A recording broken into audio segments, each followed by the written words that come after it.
Well, howdy there, patriots and obedient vassals. Welcome to your weekly dose of red pill politics. We're a little bit out of sync, I guess, with a normal Sunday broadcast here.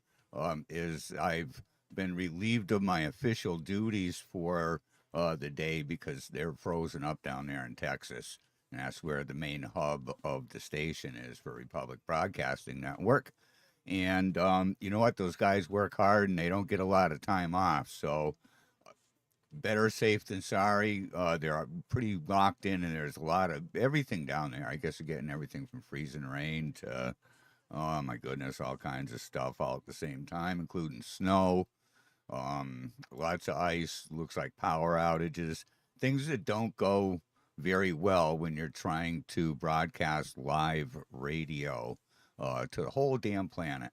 And they gave us a day off. But I told you, if possible, because I'm like a train on a track, once I get things hardwired into my schedule, and this has been a weekly commitment for me for years now, it's there. So if I can, I will. And I did, and I'm here. So happy Sunday to all y'all. It is January 25th.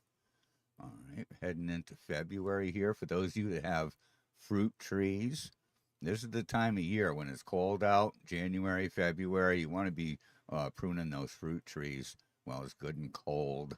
A lot of people think you get just buy an apple tree, put it in the ground, feed it, give it a little fertilizer, a little water, and just let it go crazy. That's not at all the way it goes. You're going to get out there literally every year and prune back all those water sprouts and the suckers and get rid of that, because there's a huge amount of growing energy goes into producing that stuff, which is abundant. It grows readily. It's like a weed on a tree almost. Grows a lot and takes up a lot of energy rather than producing fruit. So, yeah, this is the time of year to be doing that, but certainly not this weekend. For a lot of people, there's a big storm going across the country. We're going to talk a little bit about that, maybe even open up. Got a different phone line here today. But yeah, we're still doing our live stream. It's multicast out there to a few places. The lights blinked back on YouTube for a while. We'll see how that goes. I got to try to figure out how to navigate that, or if I want to. But the primary stream, if you want to get hooked up and follow notifications, is on Rumble. So look us up there. And going to talk a little about the storms. Yes, plural. There's one that is kind of weather related, and we're getting hit with it right now. In fact, about 2 hours ago? 2 hours ago was the first flakes that I started to see here in Western Mass. Now, it's been cold, and it's going to be cold in the single digits and zero and even below zero in the coming days for almost a week out. It's going to be very cold. Now, we'll see what happens. We're in that range where we're supposed to get the highest amount of snow, between 12 and 18 inches, they're predicting, and some models even more. So we'll see what happens, but it's going to be probably a light, fluffy stuff, so it's not going to be, heavy, and, it's going to be a little easier to manage. The heavy stuff is horrible. It pulls the trees down.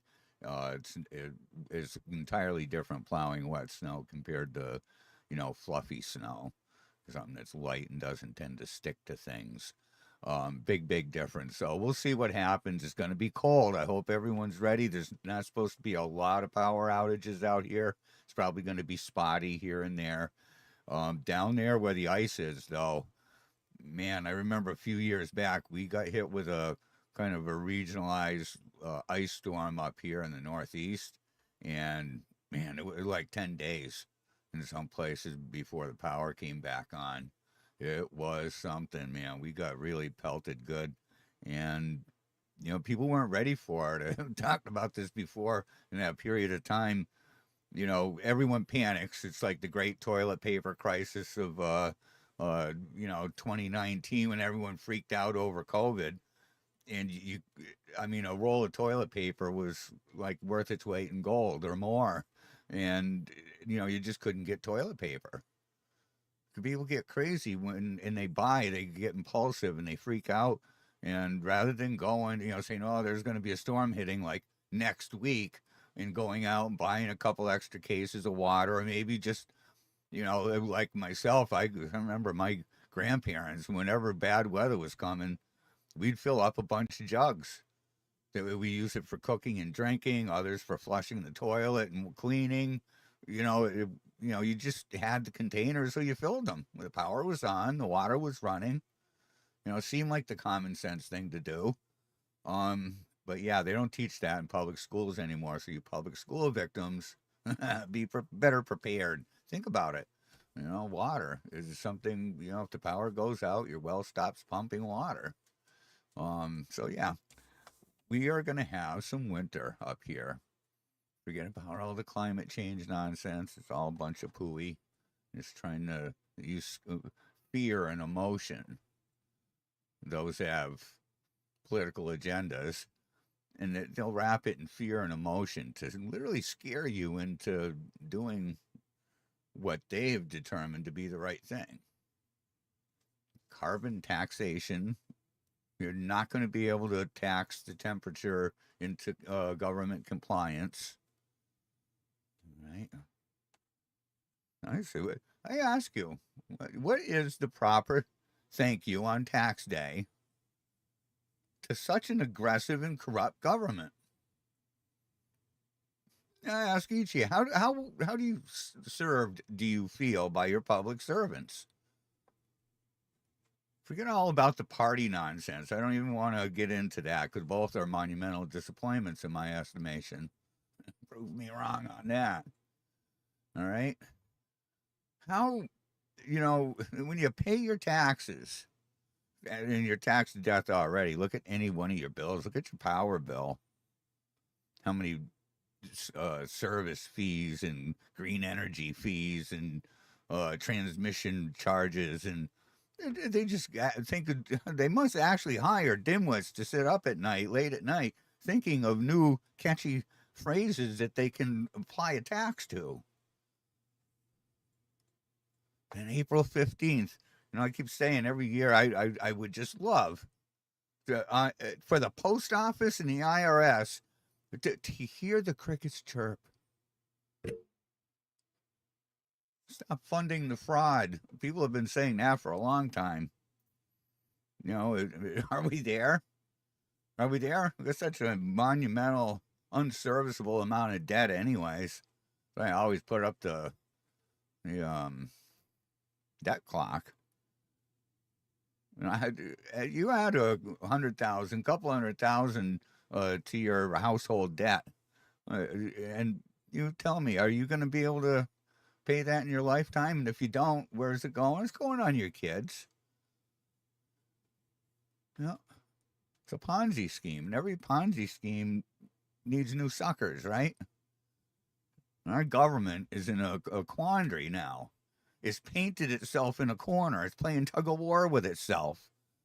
Out of one side of their mouth, they're saying that we're a grossly overpopulated country and an overpopulated planet. We need fewer people. And then they tie us to a financial system that requires more people, more suckers. You would know them because they're issued Social Security numbers. They would go down to a local hospital, where they're born into debt. All right, they're the ones that are the supposed beneficiaries, and they're also the ones that are liable for those little ticks on the debt clock. Wow, I'm getting all fired up already. Let me off my leash. Susan, good morning to you. Shelley, good morning. American Renegade, good morning. Yeah, so I'm off my RBN leash today, and I'm just being defiant and resilient. There are little flakes out here. They're very, very small, but it's wicked cold here too. Yeah, we're down around 5 degrees outside, so very, very cold, very fine snow coming down. But it's deceiving when you see that fine snow. You say, "Oh, that ain't much," as compared to some of the big flakes that we've seen, especially when there's more moisture in the atmosphere. But it's a little deceiving. It builds up over time. But those of us with leaf blowers don't mind. Gonna get these little dustings way easier rather than going out and beating up on your snow plows and whatnot. I fire up the old backpack blower and I'll blow off my vehicle, all the pathways, the driveway, everything's like blowing and dusting off a few fall leaves, only it's winter snow. Indeed. So, yeah, we're going to talk about the storm. If any of you are in the path of this thing, throw it on up there in text chat. Let us know, state and kind of a weather update, how you guys are doing. The power's been staying on. There's places, and I started telling you, we had such a clobbering of an ice storm up here that it was almost 10 days before the power came on in some areas, and a total panic. It was like a toilet paper crisis of COVID, only with generators. People were out there with generators just going bonkers trying to they were just on back order. You couldn't get it. Everyone waited until their power actually ran out before they went and got it or tried to get a generator. And I observed that, like 10 days later, the power comes on and, oh, this is great. Well, now we can all play our games and watch our cable TV and, all's well. The grid's back up. And all of a sudden, out at the curbside and in people's yards were generators for sale. It's absolutely astonishing. It'll never snow or never get ice like that ever again. Just sell that. I don't know. Sometimes. And you can tell up here in the Northeast, when people from down south come up and move up here where the snow is. You can tell they're flying off the roads all over the place. They just in gridlock themselves, just trying to get out of their own driveway. It caused a lot of the disturbances out there because they just don't know how to drive in this stuff, and I guess don't care to learn. Oh my goodness! But get some updates on this, because that ice is really can be incapacitating when you think about the amount of weight, and it can be several thousand pounds on pretty much any some of the estimates I saw of a 20-foot tree, 20-foot diameter tree, having like 3,700, close to 4,000 pounds of ice up there. Water is approximately, I think it's 8 pounds per gallon, right? So as that falls and gets on larger trees, on a branch that's over power lines, and there's a lot of towns and places where they've tried to skimp on this. Trust me, when I was a young buck, I worked for one of the largest tree companies in the country, and I worked from bucket trucks to a tree climber for years. And, you see where towns try to, in regions and power companies, try to skimp on their maintenance, and it only takes a storm like this to bring it all to light. And it just trashed the tree canopy, the adult tree canopy up here. There were branches down. What you saw on the roadside was the obvious stuff, because it was right there on the road and it tore the power lines down and you saw it. But what happened, all over the countryside, out in the woods where only high tension lines and main feeds go through, the same thing happened. I mean, it was absolutely everywhere, and it was most noticeable. It really hit home for me because I've always been a country bumpkin, man. I love it outside. And I hunt a lot too, which meant I was in the woods constantly in the fall and the winter, early winter especially. And about 2 years after that ice storm, I remember being out there hunting. I was bow hunting, and then it goes into shotgun. And I remember sitting in the woods, and we had a good windy day coming up. I was thinking about possibly moving or even going in. It was so windy out there. Gets your scent all moving around, and the deer they're already hard to predict when they're in rut, but when the wind's blowing your scent all over the place, it can throw off a hunt depending where you are. But I'm sitting there, and this wind starts to pick up in the area I was at, and I hear a tree in the distance crash and hit the ground. I go, wow, this must have been cool. And then I hear another one, and then right next to me, and I look up and I realize, all the leaves are out of off the trees now, and I finally focused in and realized these are all the treetops that snapped off in that ice storm 2 years ago. All right, they just snapped and they hinged, and they didn't come down. They'd stayed up in there, tangled up in the treetops. But when a branch like that dies, it gets brittle. So when the winds came through the forest up here in this area, everywhere that was affected by that ice storm, there was a period of time where you were taking your life in your hands, just meandering into the woods. It literally started raining treetops all over the place. I got the hell out of there, and I didn't go back into the woods. I looked at the weather to see if it was going to be windy or not, because the wind was enough to knock them all down. It became quite a hazard that was prolonged, with an extra hazard for those that spend time out in the woods here, which quite a few people do. But yeah, that ice storm was pretty amazing. It just locked everything up. The amount of cleanup and what it took to get the power back on, all those lines up in the air again, and all those repairs was quite significant. And this is where you gotta kind of adopt, you got some old folks in the area that don't have a lot of relatives and people keeping an eye on them, adopt them kind of and check on them, make sure they're okay. Especially if the lights and things go out. And if you do have power outages, and it looks like it's going to happen for a while, you'll see the power trucks buzzing around out there. But one of the things that you can do is leave a light on, obviously, in your house so that you know when the power comes on. But leave an outside light on as well. Right? One of your porch lights, for example, to let those, because they do drive-bys just looking for signs of power coming back on. So that helps them. If they see your porch light on, they're going to realize they got power to that particular area. And it helps. It does help.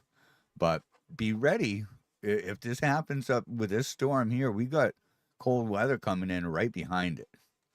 Whether you're wherever you are, it looks like for us, especially up in the Northeast in that area, along the northern tier, you're going to have some blistering cold weather on top of whatever moisture and wetness is out there. It could get pretty bad. All right.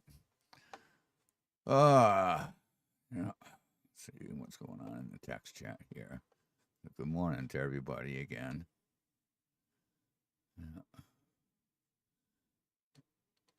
Yeah, I guess they got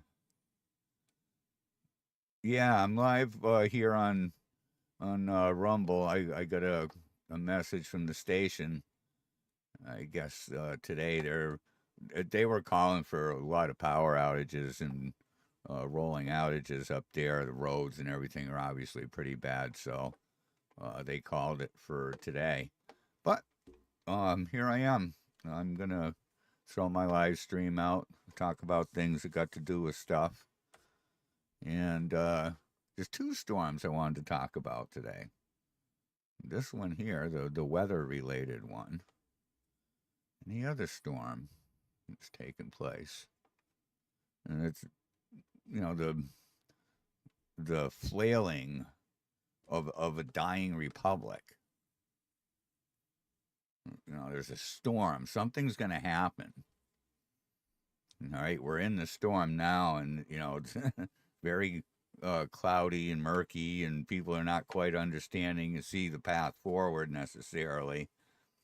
But people are going to eventually realize, and they're going to snap awake, and they're going to be in the middle of battle. All right? Not all wars, not all battles are fought with artillery. There are attacks that are financial attacks on a nation.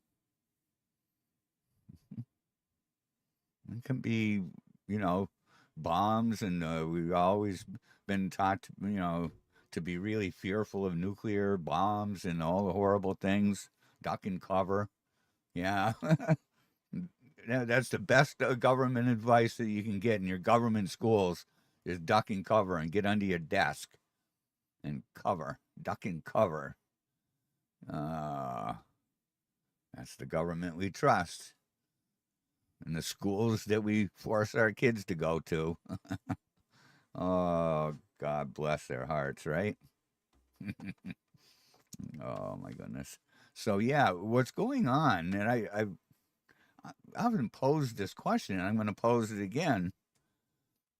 Like last week, I talked about the difference between a revolt and a revolution. A revolt, you just grab your pitchfork and your torch and you head out into the street and rebel, rebel, rebel, rebel. You're all upset and angry, but you don't quite know why. You got to do something, but you don't quite know what. It's just general revolt. I will not comply. It's anarchy. A revolution is planned. It's organized. It's funded. What are the types of attacks, and what is the Constitution accounted for? Is it a revolt or a revolution is one of the questions you got to ask yourself. And if it's some sort of a revolutionary thing and not just random anarchy, is it an insurrection? And I asked it, and I kind of got the answer I was kind of half expecting. Like I often ask myself the difference between a civil war and a revolution. And are we seeing blends of it? A morphed version of that. And I think when you compare things like insurrection and a coup d'etat, I think that's what we're seeing. All right, an insurrection is by the people. In fact, let me see. Maybe I pull that up here. See if I can do this right. Bear with me. If you got any questions or anything like that, just throw them up there. Yeah, there you go. That's the answer I got. What is the difference between an insurrection and a coup?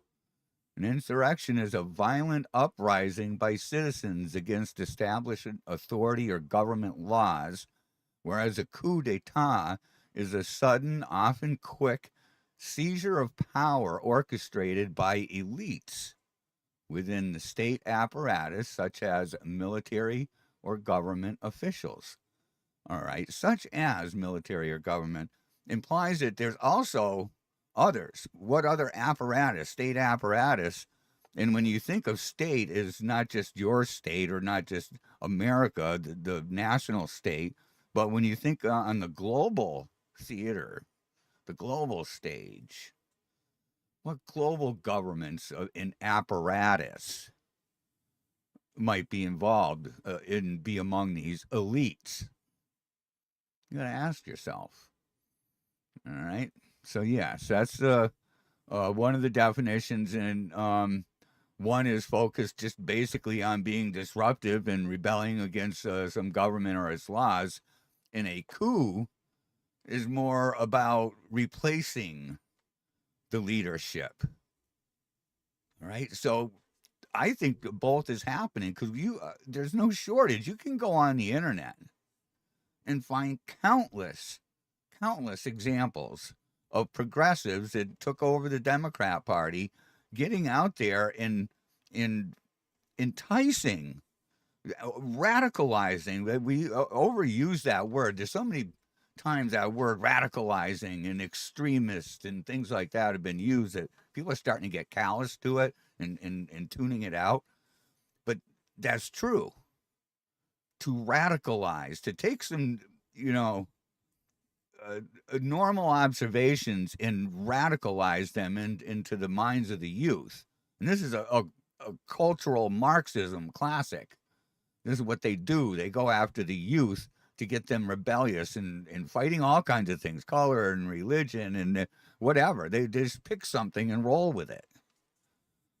It's not the first time black people have been used for Marxist advancement. It is what they do. And why change the plays in the playbook? If you keep, using that play and people keep falling for it, why would you go to, the second one? Don't even go there until, the first one doesn't work anymore. Oh, and this works great. You got BLM now, and now you got all these Somalian groups out there. You're starting to see them anyways, just scratching the surface. But yes, the difference between an insurrection and a coup d'etat, I'll go a little farther, right? The perpetrators, the insurrections, are usually led by citizens and mass protesters. Coups are executed by insiders, the military, the police, the government officials. And I think this is what you're seeing. The government officials are radicalizing these kids right out of the public schools. And then when they get out into these groups like BLM and all the anti-Israel group and the pro-Palestine group and all of them out there trying to stop ICE, this whole ICE movement. Classic. It's classic. But you have government, all right, people on the inside, government officials working with, conspiring with those insurrectionists. All right, this is a conspiracy against your rights. All right, an insurrection involves open, chaotic rebellion and violence. A coup is strategic, often swift, and legal seizures of power. So again, BLM isn't looking to, take their righteous leaders and make them president of the United States and remove Trump. That's not what they're doing. They're just out there fanning the flames and being disruptive and destructive, being violent, all right, fomenting violence. Yeah, all these things that they do are, these are violations of the law. And you have the right to defend yourself. Government often will tell you you don't. You're going to stand there and take it? I'm here to say you don't. All right, the goal. An insurrection aims to disrupt, revolt against, and change government actions. A coup specifically aims to impose the sitting leadership and install new leadership. All right, these are a Borg. I'm telling you, folks, this is a Borg of the two things. And you get to a point where, when you hear their language, and you got to like insurrection and sedition, coup, treason. These are all things that kind of get clumped together. It's like rarely do you get charged with one without, triggering others. So this is all among an area of law that applies to those that are just, traitorous to their nation. Will sell you out for either another nation, the advancement of another nation, aiding and abetting your enemies is one of the two forms of treason, to be either in direct revolt to, or aiding and abetting and providing comfort and support to an enemy. These things are all mixed together now. And I do believe that what we're seeing is that insurrectionist activity from the Marxist, the cultural Marxism that's been at work in this nation for so damn long. They've got all these groups, and BLM is corrupt. It is as corrupt or more so than the government. Look at their leadership. They how many times you got to catch their leadership fleecing their organization, multi-million-dollar homes and all kinds of crap, and not one black child did they put through college. Nothing. Did they help a handicapped black? No, they just stole the money. Democrats helped them. They got right in there. Remember when their BLM site used to go to Act Blue? I think it was some Democrat organization. All right. Yeah. It's that Soviet system I keep referring to. Indeed, it is. Let's go over, see if there's anything going on over here. I don't know. If you guys, there's a couple weather stations I track. This is one of them. The guy does pretty good work. Max velocity. No. No. They're taking a break. He's been on for, oh man, since this whole thing started the other day. So he's just rolling some old footage. But he does pretty good work. Look him up on YouTube, I think it is. Max Velocity. There's some pretty good work there. So indeed, that's what I see as happening now, is those things are coming together. The government, the radical in government, and what's the solution? Because I don't want to bitch about this for an hour or so and then not pose the solution, but the solution is obvious. It's super, super obvious. It is what you would expect in a constitutional republic, in particular, the Constitution that we were given. It's imperfect, I'll admit.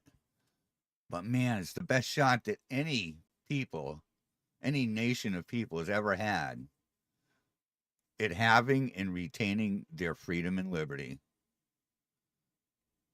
And the growth in this nation and its association with capitalism and not communism cannot be ignored.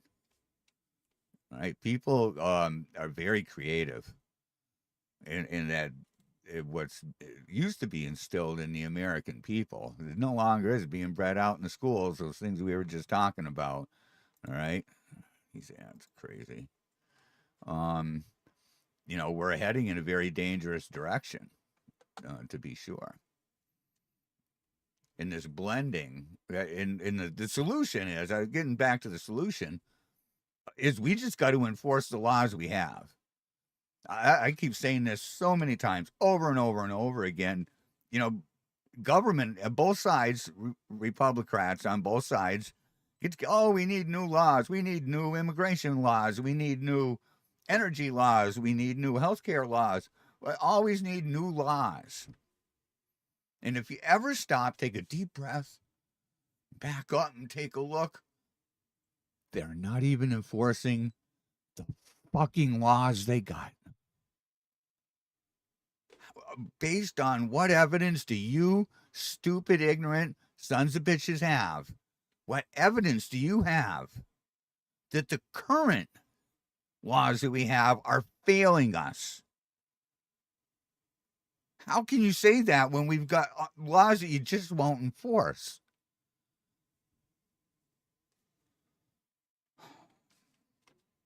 When you have politicians, and me hailing from the Commonwealth of Massachusetts, where you can't swing a dead cat without hitting a politician that hates this country and hates our Constitution, openly violates the Constitution with impunity. That impunity, I meant that word. It's without reservation and without feeling there is no higher authority. With impunity. I'll violate the Constitution if I want, and who are you to say I can't? In fact, I'm going to create hate speech laws just for you. If you disagree with me, that's hateful. Sure. And if you disagree with the black Somalians being here, our neighbors, we're not going to call them illegals, we're going to call them neighbors, because they fold our clothes and wipe our asses and clean the snot off the walls and, they all that stuff. And they just say, screw the Constitution, screw the naturalization laws that the federal government put in place, screw enforcement of immigration at the state level. You're now telling us who are trying to kick our neighbors out. Consuelo cleans my toilet. Jose mows my lawn. and picks our vegetables. Yes, you can't do that. No, and if you see ICE, you got to stop them. We interfere. And they got them all radicalized now. They're literally showing up and trying to run them over and shoot them. The most recent one yesterday, there was another one. Of course, the left's trying to make him a hero. And he had a firearm on him. All right, and that's not a reason for people, the gun grabbers, to go nuts out there. Everyone, I think, should have a firearm. And if they did, we'd be in a much nicer nation. You'd be real damn careful who you just went slam banging and bumping into as you sashay your ever-widening asses through life. I'm telling you, it's the way it is in places up here. There's still gun-friendly areas, and people just don't walk around with a chip on their shoulder. They're just a lot nicer to each other. They assume they're probably carrying a firearm, and usually are. And they're among the nicest, well-mannered people out there. You go into the cities where guns are outlawed, straws are outlawed, but they give addicts needles. Well, talk about bass backwards. Oh, for crying out loud. So we've got people in government. Right here in Massachusetts, I mean, just go look at those that represent us. Both our senators, Elizabeth Warren, Ed Markey, come on. Come on. Go check her net worth. And poor Indian. She was corrupt right from the beginning, for crying out loud, just trying to get her bony ass through college. Friggin' believable. I don't know. She's a wicked, wicked woman. All of them are. All of them. And what do we got here in Massachusetts? I'm sending out invites. I'm thinking about how I want to do this, but I definitely wanted to put out an open letter to invite ICE if they're ever having too many distractions and problems somewhere else. I want to invite them into Massachusetts, let them know that I am not part of the illegal trashing of the Constitution and the laws of our Commonwealth and the nation that our governor is engaged in. She's on an anti-constitutional rampage in Boston.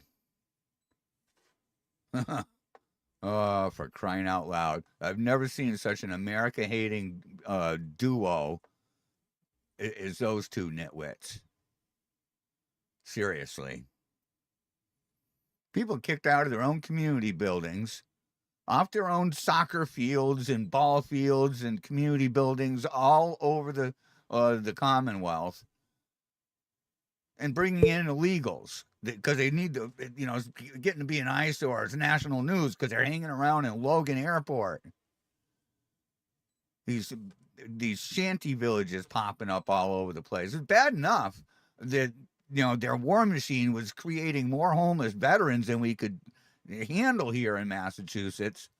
Now you add to it a flood of illegals. And just Somalis. I did a basic search even on the actual Google. It was saying there's something like 8,000 estimated right in Boston proper. Another couple thousand in Springfield, 15 minutes from where I am sitting right now. And then, several hundred speckled throughout the rest of Western Massachusetts here and there. And those 8A loans and things like that they give out, they come in, they get tax-free for, I think, 15 years. And then they get one of their wives to come in and sign a business over to them, and they get it tax-free for another 15 years. Then their cousin comes over from India, and he's got it for another. That's what happens. And you and me, using me's out there? Oh, don't you think you're going to be able to get tax breaks like that when you're trying to struggle with raising a family, starting a business? Oh, no. No.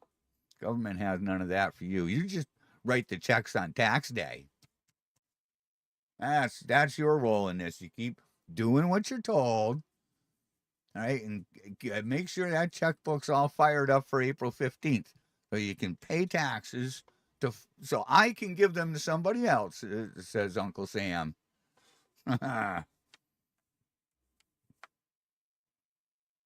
This stuff would clear up really quick if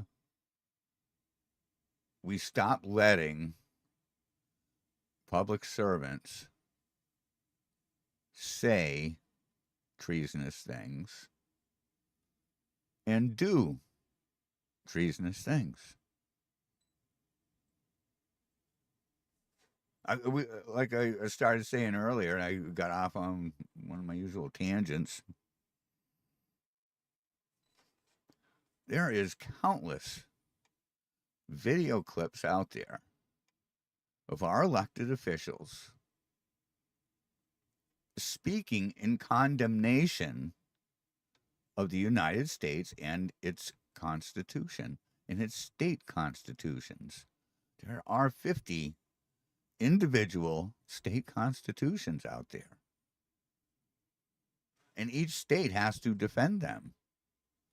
And when you look at an attorney, in our case, an attorney general, she was out there wreaking havoc and crap and wiping her ass with the Constitution when she was attorney general. And thanks to the complete lack of integrity in our voting system, she got elected as governor.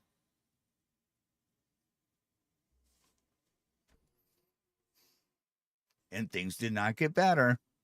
Like I said, mothers who were bringing their kids to this community center just to keep them off the streets, just to keep them away from the drugs and the gangs and the cartels.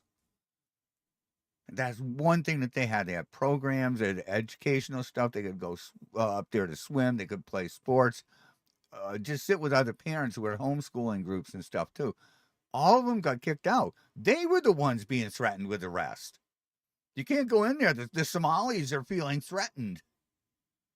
No, it's closed till further notice and commandeered by our governor. Sickening. And it's not sickening that she did it. It's sickening that we tolerated it. If you were a tyrant and you just go around doing tyrant things, and as you look around, you notice that no one's going to call you on it.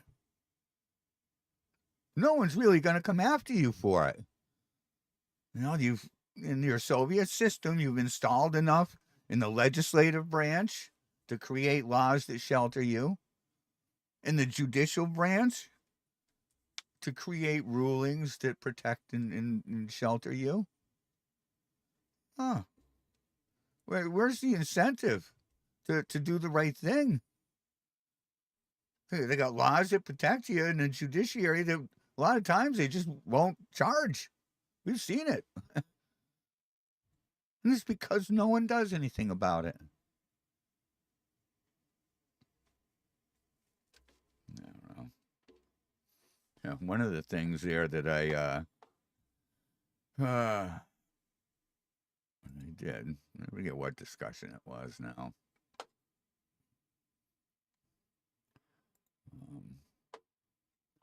Let's see if I can find that there. The Minnesota stuff. It's just been on fire on the internet lately. Oh. Kids doing donuts. There. Yes, I asked, again, Google AI search engines, citizens arrest legal in Minnesota? And it comes right back with the answer, yes, citizens arrest is legal in Minnesota under specific conditions defined in Minnesota statute. All right, a private person can legally arrest another for a public offense committed in their presence, or if a felony was committed and they have reasonable cause to believe that the person arrested committed it. And of course, you got to, bring them directly to a judge or to law enforcement, a peace officer. You can't just, put them in your down in your basement and put lotion on its skin. You got to actually bring them in custody. Use only as much force as needed to take them in custody. But yeah, what is a felony? All right, and when do you have evidence of it? Is it a felony to create civil unrest? Is it a felony to entice someone to kill another person and then whipping up people into a frenzy? Something beyond a peaceful assembly? Because you can't call these things that are, where buildings are burnt and people are either plunging in the street or shot or stabbed or whatever. That's not a peaceful assembly. Where are the felonies? And when you see a politician, protected by these laws, committing, a felony, or a court rather that won't prosecute, even if they do step outside of their own laws that favor them and protect them. I see a lot of evidence out there of felonies. Yes, Christ, they just tried to kill you all with COVID, and the vaccine, more the vaccine than anything. Unbelievable. Yeah. So yes, and if you go and look, the citizens' arrest in all the states, there's some language in there. There used to be one that really there wasn't, but something must have changed. But and many times it's you got to be there and witness a felony. And when these politicians, they love to talk. They love the sound of their own voice. And when they get up and take the mic, like Ayanna Pressley did here in Massachusetts, saying there'll be no peace until there is justice. All right, we can't have peace. I thought that was part of government's job, is to quell insurrections so that we can prosper and be a peaceful people. Not according to Ayanna Pressley of Massachusetts. She also wanted 16-year-olds to vote, you see. And in 2020, one of the towns, I believe is out of her district, that we did FOIA requests for the voter rolls. Had a town with 88 people registered to vote that were under 16. I mean, forget all about the other stuff where she's inciting violence, interfering with law enforcement. And I'm not a big policing guy. Believe me, I got a huge libertarian streak in me here where I really, honestly, don't. I don't know. I don't see the need for us to be constantly policed by anybody. Big Brother, always watching everything you're doing, everything you're buying, everything observed by Big Brother. I'm not into that. But we are supposed to have a government that's capable of living within the framework of the Constitution and protecting all of our rights at that same level. Right? Those that are attacking us, those that are in the middle of a coup d'etat, working with insurrectionists out there right now opposing ICE. Right? This was one of government's jobs. All right, the federal government, I'll repeat this. There's a couple of words that are not found in the Constitution. Democracy is one of them. Right? It's one of the two things that our founding fathers feared most: the standing armies and raw democracy. All right, but the word immigration is not in there either. But naturalization is.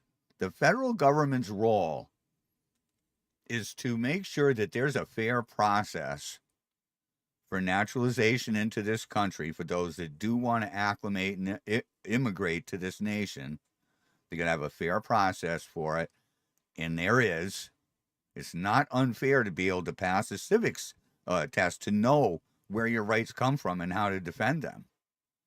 It's actually a national security risk if you do not know how to speak the language of the land. So yes, you do have to speak English. You got to be able to read the signs. You got to be able to get a job, fill out a job application. I'm not going to make every daycare and every tree company put their applications out in 20 different languages. You crazy? No, you got to learn English. You got to learn English. They say that's unfair. But yeah, that's the federal government's job. That's the only thing that they got to do. Defend those borders. If our borders are invaded, you gotta use whatever force is necessary to defend them.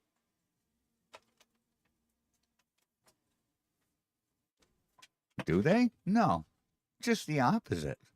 What they did under Title 8, Section 1324, go look it up. That's the federal law. So glad that Holman now, after years, I knew about this federal law back in 2016, I think it was, is the first time I saw a really cool article, not cool, but a well-written article by Edwin Vieira Jr.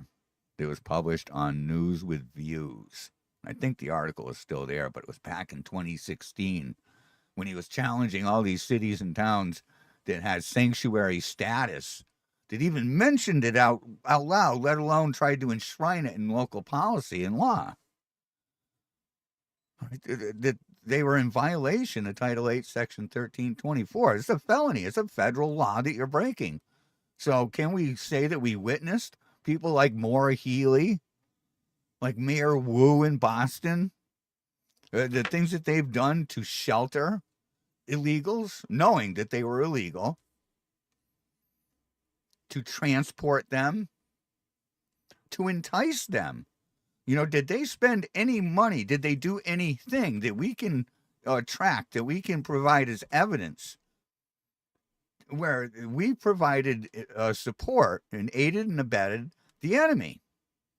I say yes.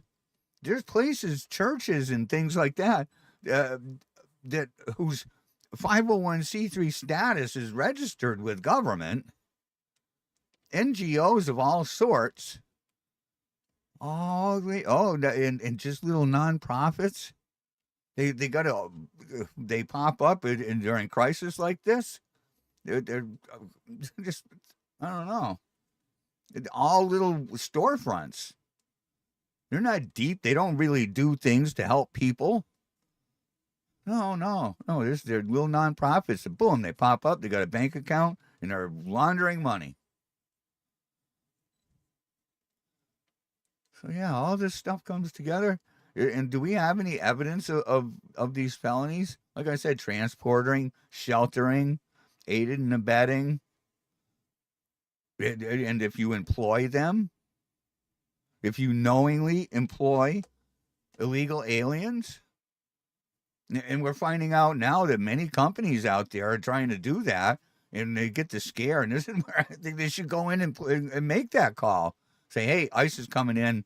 You know, see how long a business can stay open when your employees, 80% of them stay home because they're afraid ICE is going to come and take them away, which they should. They should. And they should go right back to wherever they're staying. And everyone there who's illegal, you know, if they catch one of them, go back and get as many as you can. That should be the law, not just looking for a pedophile. Oh, this guy's a bad guy. We got something on him, this one person. No. If you walk into an apartment, and I've seen these before, where there's not a square inch of space, left on the floor.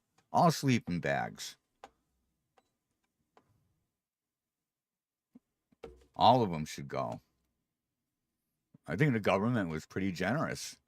What they've got right now in place, as far as I understand it, I believe, is, well, I got some kind of a thing going on there. Oh, that's what it was. There we are. Sorry, folks.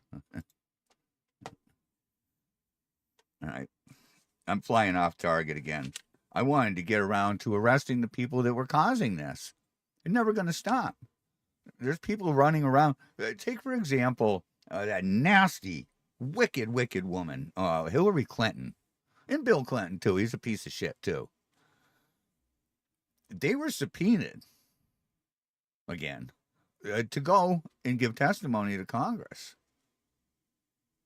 And they come out after the deadline and announce that they have declined to give testimony. Right? They've declined. It's like, we would like to invite you to a ball at our banquet over here for whatever, and we'd like to invite you, to come to this event. Oh no, I decline. Thank you, but no thank. This was not a question. This was a fucking subpoena. All right, we think you've committed some serious crimes, and we want you to give sworn testimony.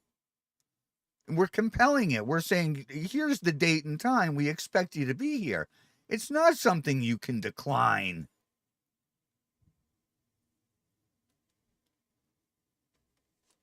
Pam Bondi.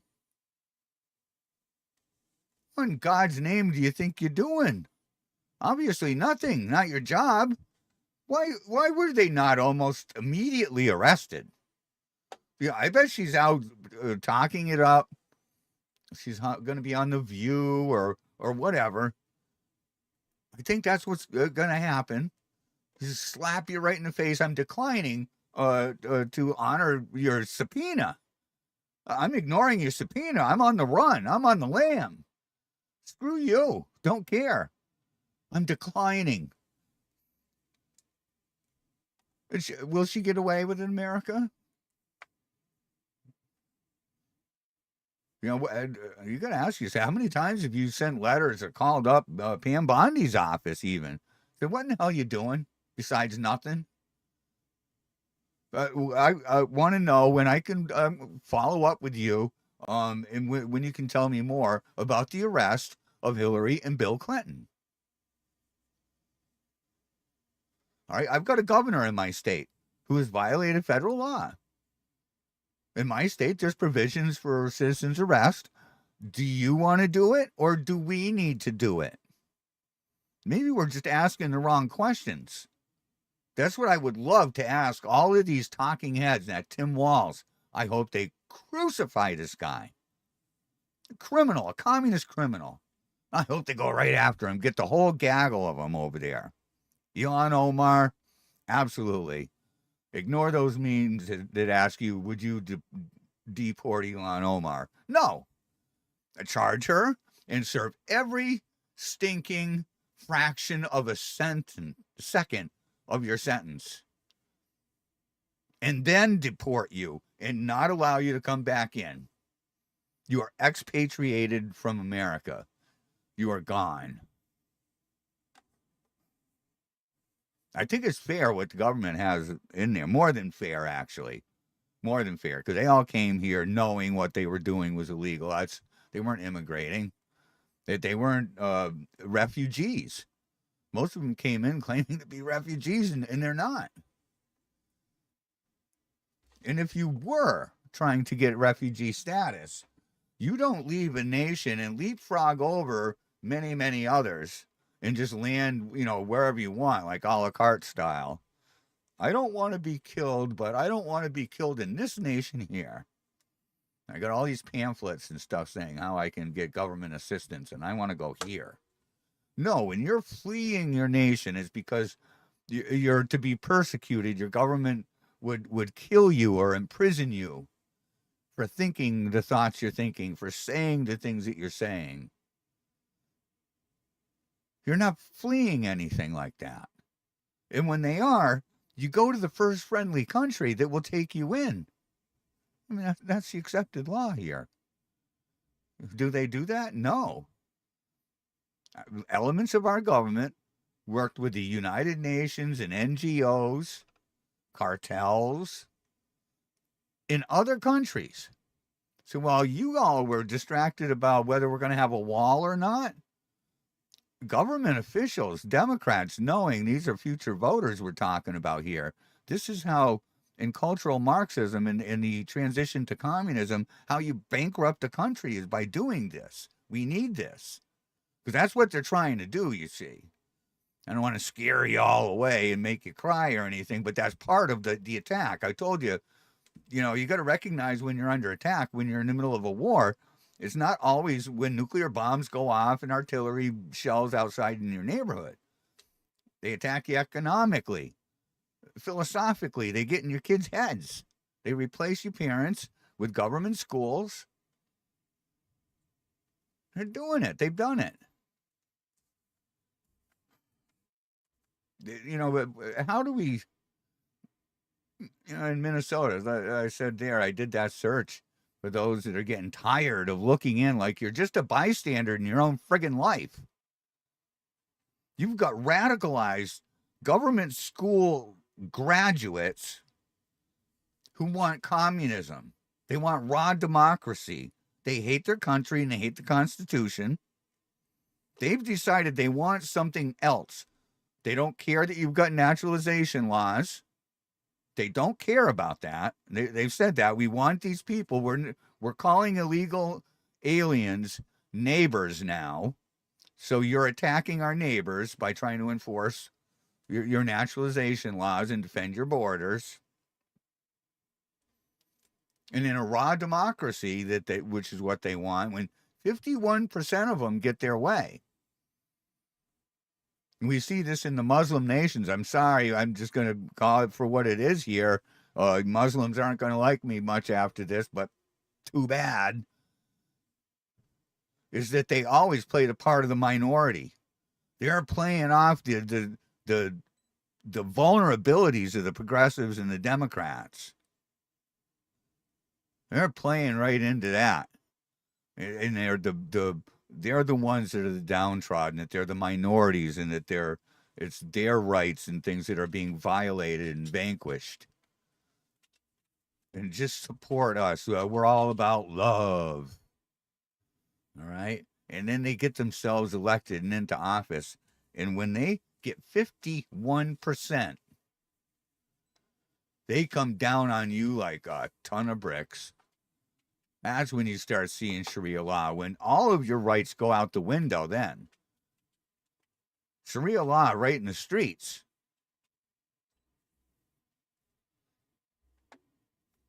You got politicians now that do not belong in office. In Minnesota, ICE is just trying to go in and get the worst of the worst. I'd like them to go in and get them all. But what if someone was there? The hell with ICE. It's very easy for a Democrat or for any one of those polished turds down there that are provided nice new signs and nice new T-shirts. They're going to be coming from a Soros-like entity somewhere, some crooked politician that the progressive money is being filtered and laundered through.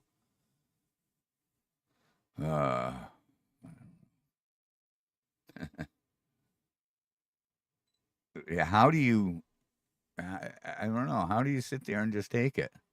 You can't. People have got to stand up and take the argument away from them. So what are you going to do? Get rid of ICE. ICE ain't there. However, I don't intend to roll over and be a victim. What are you going to do about us? We want our Constitution followed. And if you can't do it, we will. Hey, that's what I'm thinking. How do I send a letter to, ICE and let them know, hey, you got some friends here in Massachusetts. Yeah, I'm going to keep feeding you information. I'll give you screenshots and addresses and numbers. Because auditing them, like that kid there did just a month or so back. Incredible, work that he did. It wasn't, earth-shattering. He did some basic stuff. My estimation, that's the cost of being a citizen, a patriot. He just kept his eye on the ball on something. He picked something, he investigated it. He was being constantly vigilant, I guess you could say. Can't be all things to all things. You can't watch and audit everything. But there's somewhere you can say, where there's smoke, there might be fire. Let me look at this a little closer than normal. And he showed for us a path forward. You can go and find this stuff too. Sure you can. and then make as much havoc with that as you can. Go and expose every single politician in your town. Start right in your town with the progressives that are on your city council or your select board and say, you numbskulls voted for this. You lied to us. No one's watching. Point, if you've got a daycare in your town that doesn't have any kids in it, and the people that run that also have a transit company or a catering company, and they each have multiple wives all on food stamps, and they bring all this food in, and they start a little store somewhere. Oh, and it snowballs. It keeps snowballing. The corruption just gets bigger, and the more they realize that they can take from largesse, they get government grants for like the 8A stuff. You know, it's a part of the solution, getting rid of these things. It really, really is. Back in the day, you know, good ideas didn't require force. Whether it was force from a direct force, or financial force with the grant system. Like I told you, if you're getting a government grant, it's already being laundered through the Regional Planning Commission, which is the kind of the IV from UN Agenda 21, 2030, 15-minute city thing. That's the IV, is right through your regional planners, state planners, the APA, the American Planning Association, all part of the Soviet. All things that come down, the money that goes into your town. So yeah, we've got to start taking that back. Go after those people that authorized it in your town. I told you, all the things that happen at the globalist level, okay, all of those things that happen at that level are enforced at the local level. I mean, it's us that they want to control, right? I don't care what globalist shitbag you're talking about. They all want to control us at the local level. I think we can all agree on that. So yeah, and where does it come in? Where do most of these laws and stuff, even the ones that we vote into law as a bylaw in our town or our city, if you look, many times have their origin, I've seen this more often than not, as off-the-shelf bylaws that were recommended by the regional planning commissions. All right, because they're told this right up, and if they go to workshops and they're trained to do this, say, hey, we need to get all the towns in, you know, Massachusetts, for example, got 351 different municipalities. We got to get all of these on board with the new climate change, whatever. And here are a set of green bylaws. And they get it at the state level. They change the state code, chapter 40. Towns, municipalities begin changing these little things in the local bylaws that mimic and support the big nasty communist crap that they're doing at the state level. All right, so they're doing both. They're trying to push it down on us from above, you know, the top of their Soviet system, and at the same time they got little piranhas that they're dropping off in your towns through these bylaws, and they always tie this. If you want grants, you know, we'll help you apply for grants to the state and to all over for improvements and things that you need in your town.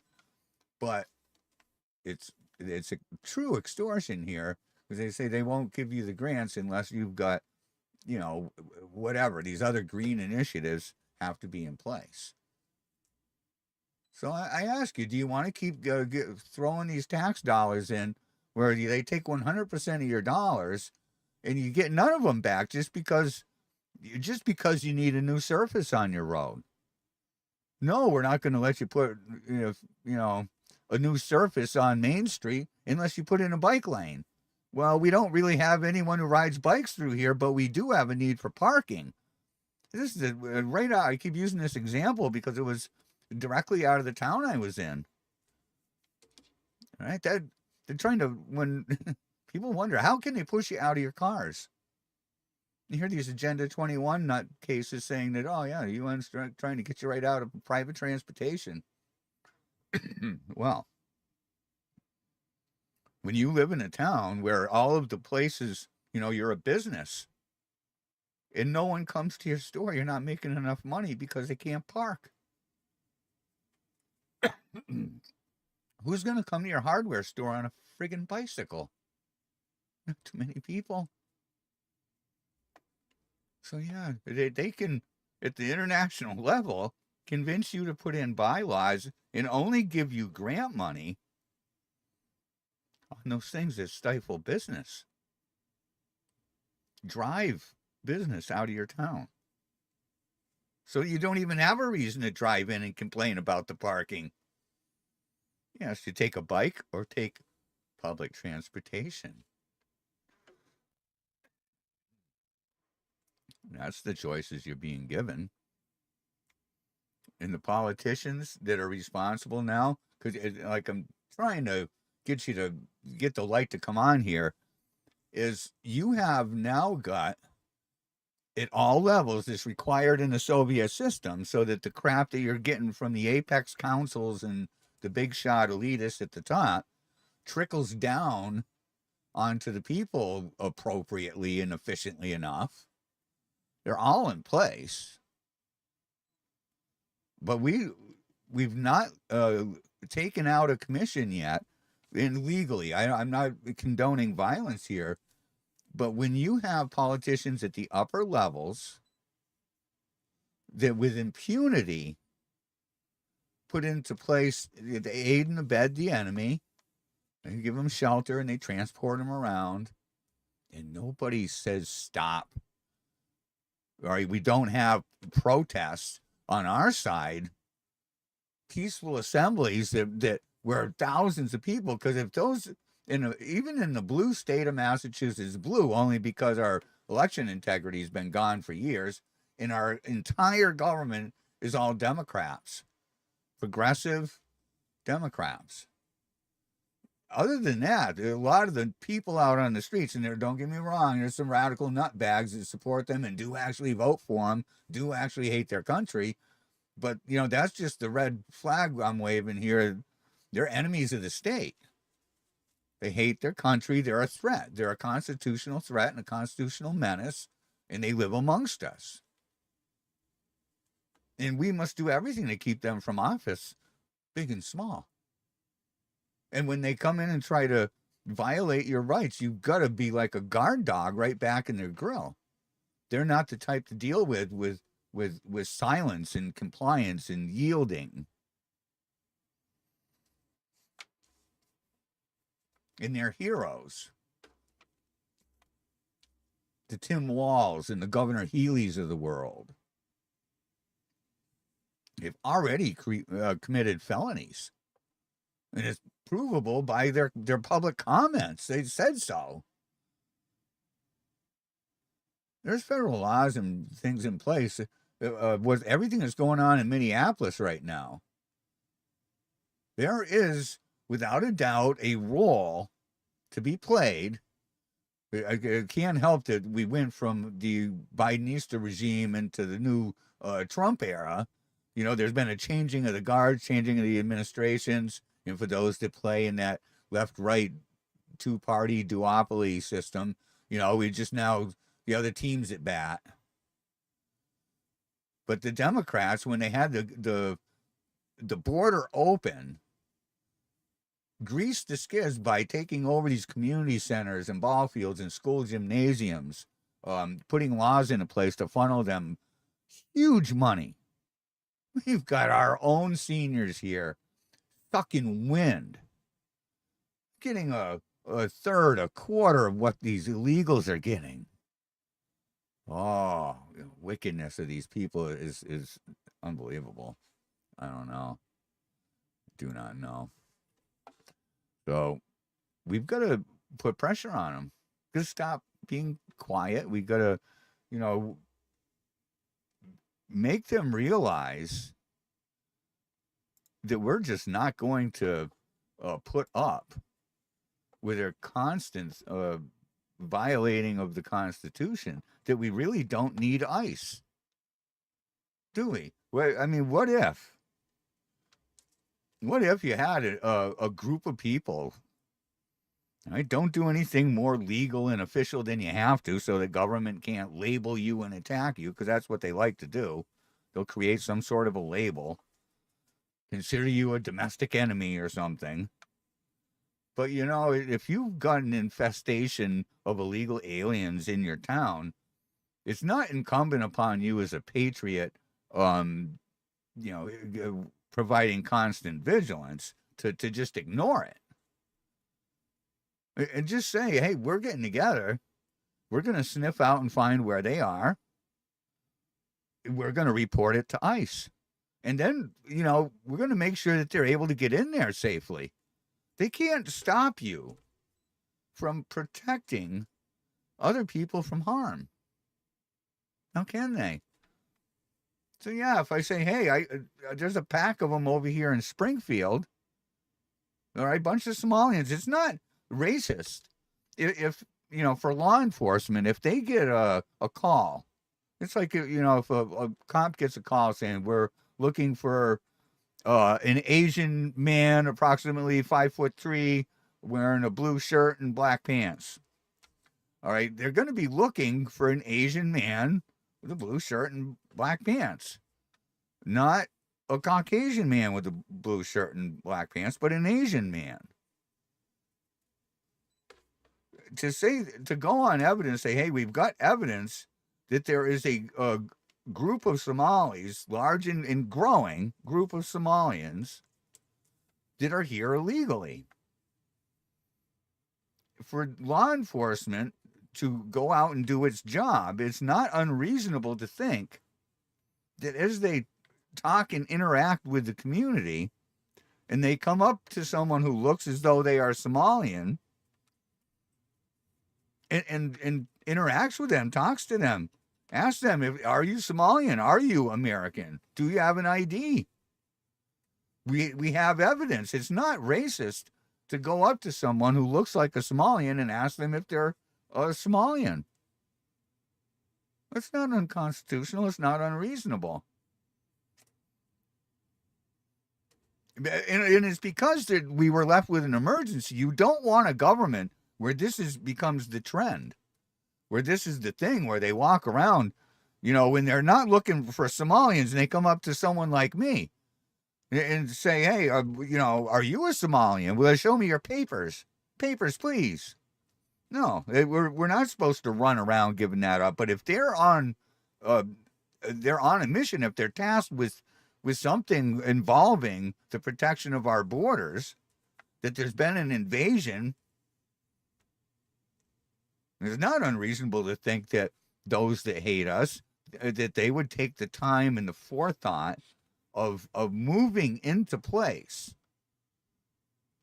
people ahead of time. That's the way terrorist cells kind of work.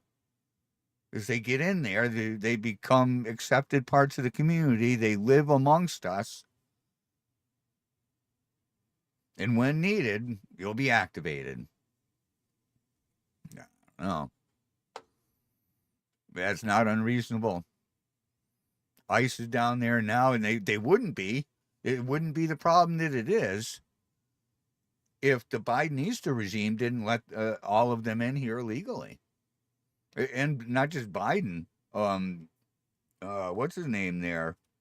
Obama. He's the one that planted the biggest part of the Somalians in Minnesota. You can call them refugees, and they're not. And if they were refugees trying to claim to be refugees, they didn't have to come from Somalia to the United States, flown right over your walls. No. No. But they did, and they're here. And politicians get up and say that they're going to fight for them. That's what they're doing. That's what they've done. The media, they feel safe, I guess, in that as long as we're parroting a narrative that one of the two political parties is, we've got to be okay, right? Well, they're just fanning the flames too and making it worse. They're complicit in this. There's nothing that I saw that requires us as Americans to tolerate what's happening to us. You got one political party is in trying to incite violence and not being called out for it. The people that they're radicalizing are willing to get out in the streets. You go and look at it's I don't know. They just keep changing some of their banners, I guess, over time. The whole Occupy movement and BLM and, anti-ICE now and, the Floyd Summer of Love, COVID, all these things kind of come and go and different, banners are flown. But it's kind of the same people on the left when you go and look. When we get fired up, it seems like when the Tea Party movement started, it was those that were really getting sick and tired of the flagrant waste and the increase in debt and the decrease in the buying power of our dollars for the middle class, the blue-collar people out there, and how they were suffering. Then the housing market. And it had little segments of, responses and flare-ups from, I guess, those that you would consider right of center. The progressives, since the party was taken over, the Democrats have been, the same group of people. It's always the same group of people. And what has kept them in power, in large part, and this is where we're, a lot is going to have to do with the integrity of the election. Because if it continues the way it has been, if we have one more election the way it has been, I don't think it's going to be recoverable. I just don't think, we'll be able to. So if we don't have election integrity right away, they're going to keep putting into place progressives that will finish the destruction of this country. The Constitution, they'll rewrite it or toss it aside, which they've threatened to do already. I don't think when they come into power that they're not going to try. Conversely, it'll get so bad that there are full-blown collapses, and those are right around the corner. And I mean financial collapses, the dollar collapsing, depression-level stuff. And they're going to keep slinging crap against the wall, trying to get something to stick, to blame. Each side blame the other. Or blame us, because somehow we didn't vote hard enough or comply hard enough.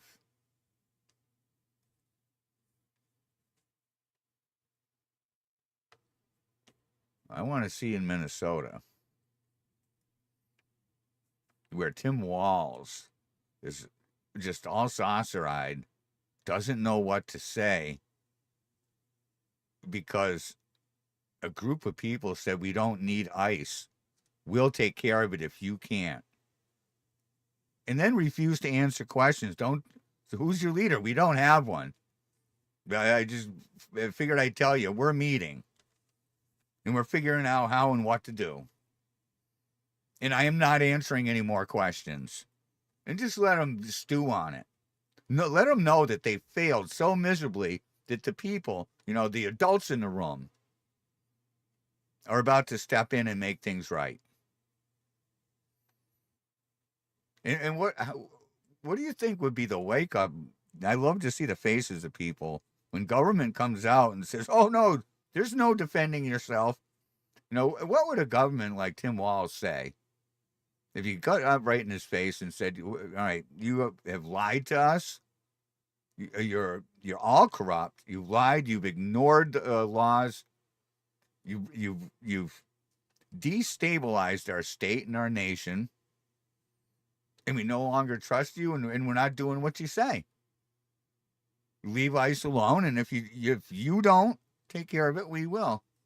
What do you say to that? you know, and what would a Tim Walz government, what would Tim Walz say to these people that are not just going to let their neighborhoods be run over? You know, to not be able to allow their child, their daughter, to walk down the street to a friend's house, or just to participate in a basketball game without getting stabbed or mobbed. Can't go to a store. Can't just walk the street without, you know, an honor killing possibly taking place. You don't have to put up with that, America. And I'd love to put a politician on the spot and ask them. You'd be surprised at some of the Orwellian things you probably hear. What would Tim Walz say? You know, what would Tim Walz say to someone like that who would dare stand up and say, well, you know, you can't, we're not going to let you ignore this crime. We'll round them up. We'll find them. We'll get them to ICE. Place, you know, once you've established that they have or are committing a felony, hell, load up your van and just tell ICE, hey, we'll meet you wherever. I think public mailboxes are federal property, right? You know, zip tie a dozen of them to a mailbox and where you can go pick them up. Send a paddy wagon. Find out where their regional office is and just bring them. What would happen if, I don't know, several million people here in Massachusetts?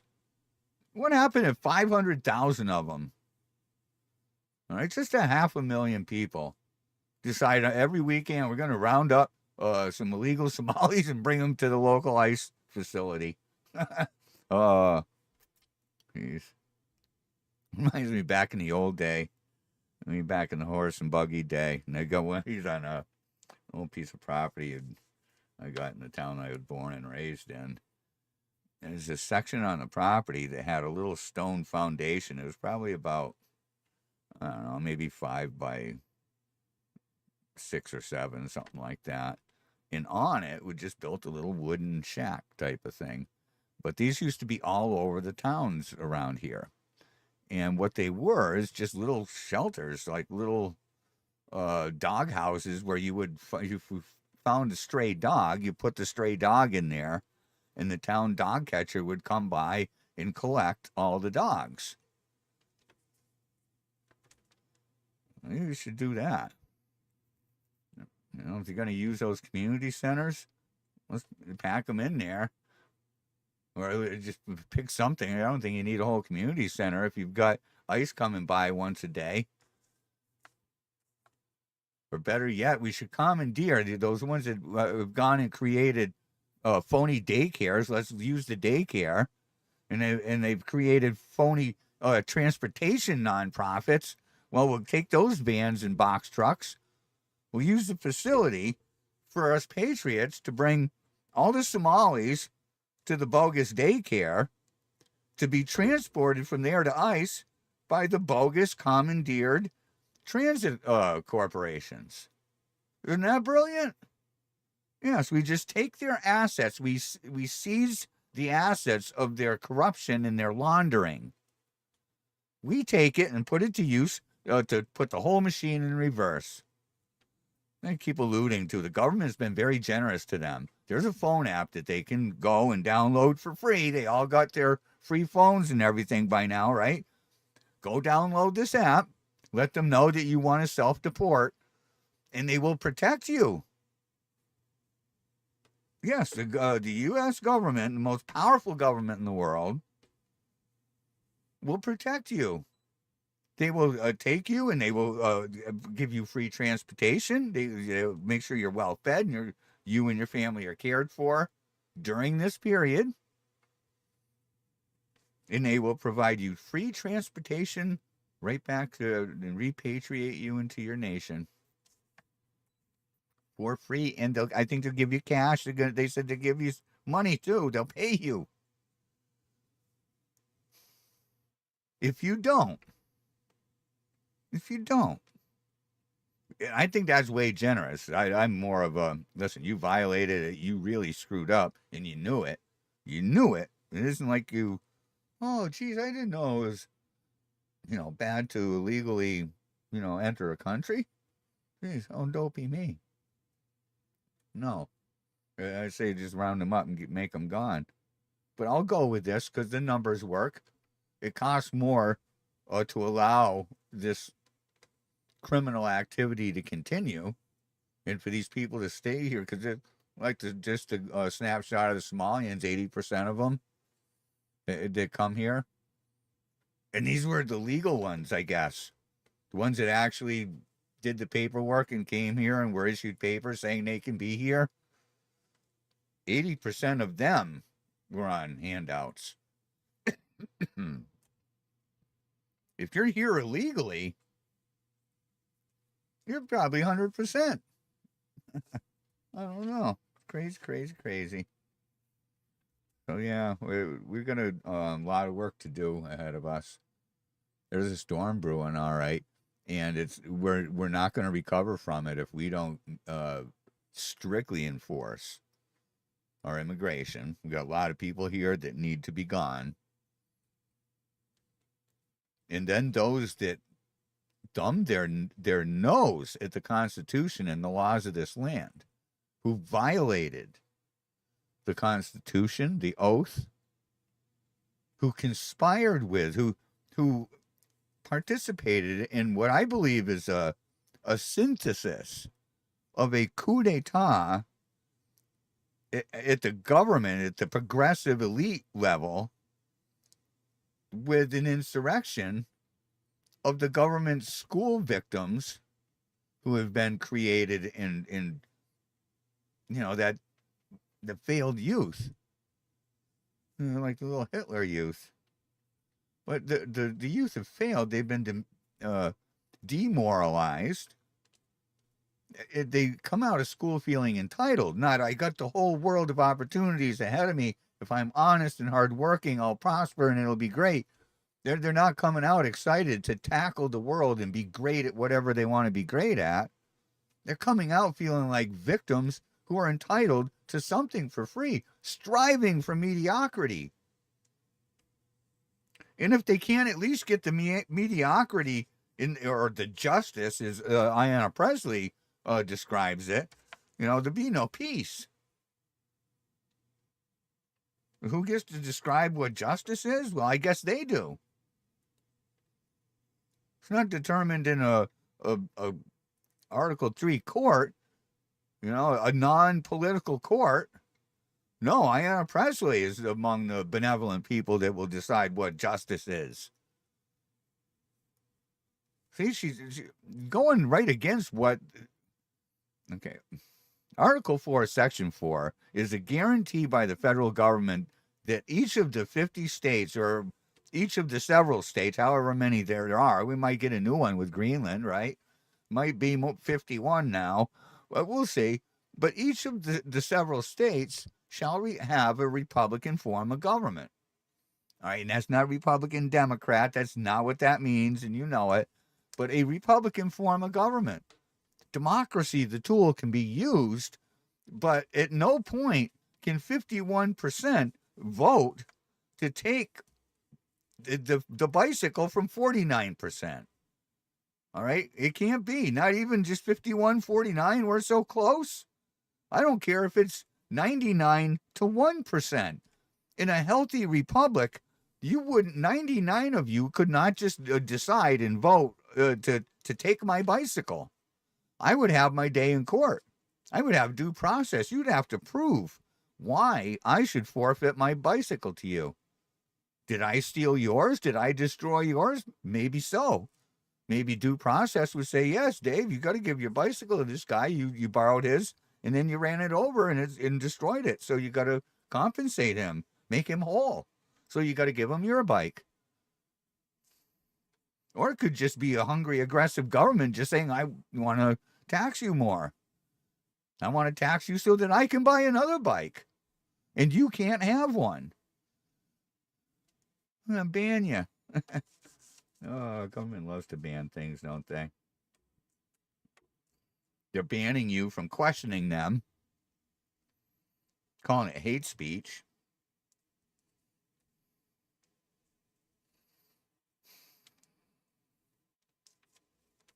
This is not going to stop, and it's not going to get better. In fact, it's going to end pretty damn ugly.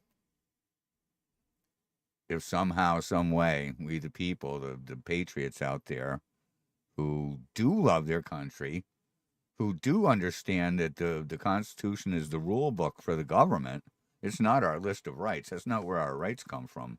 Our rights are endless, seemingly endless. As long as they don't conflict with the expression and the rights of others, we can do whatever we want. None of government's business. And to think that way now seems so revolutionary and so abstract, but it's really what was set out for us, wasn't it? It's about as close to anarchy as you can get. But that's what a republic is. Just enough government to protect the rights of others.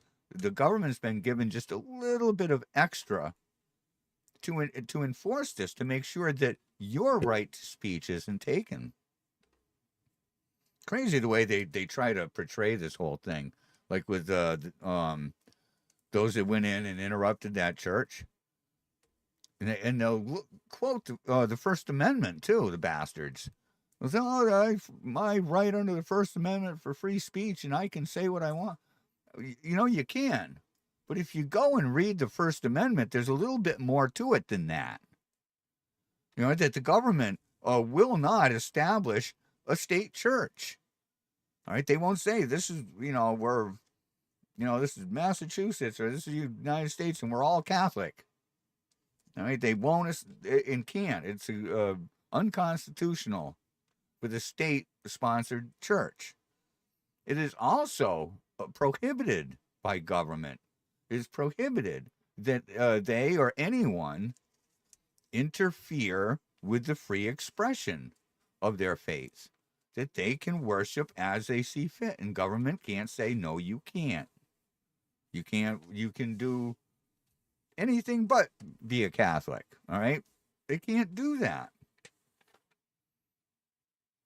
So can, Don Lemon and these other cultural Marxists, can they legally and lawfully go into a church, an active group of people worshiping, and prevent them from worshiping? No, they cannot. Don Lemon is nothing more than a disgraced prostitute, a political whore who's been discredited. His greatest claim to fame is he's like my governor, a communist homosexual. Does all those things that you would expect from a communist homosexual. So him and his buddies who went down there and went into that church and disrupted, they should all be charged. They got free speech when they're out at the intersection saying, well, I don't like this pastor, and this is why I don't like this pastor. You can do that all you want. That's your peaceful assembly. It stopped being a peaceful assembly when you went in there, violated the First Amendment, and interfered with their ability to worship freely, without interference, without being stopped. So they got it wrong. Democrats always bastardize that and twist the truth around. We're a democracy. You're not a democracy. We are not a democracy. We're a republic.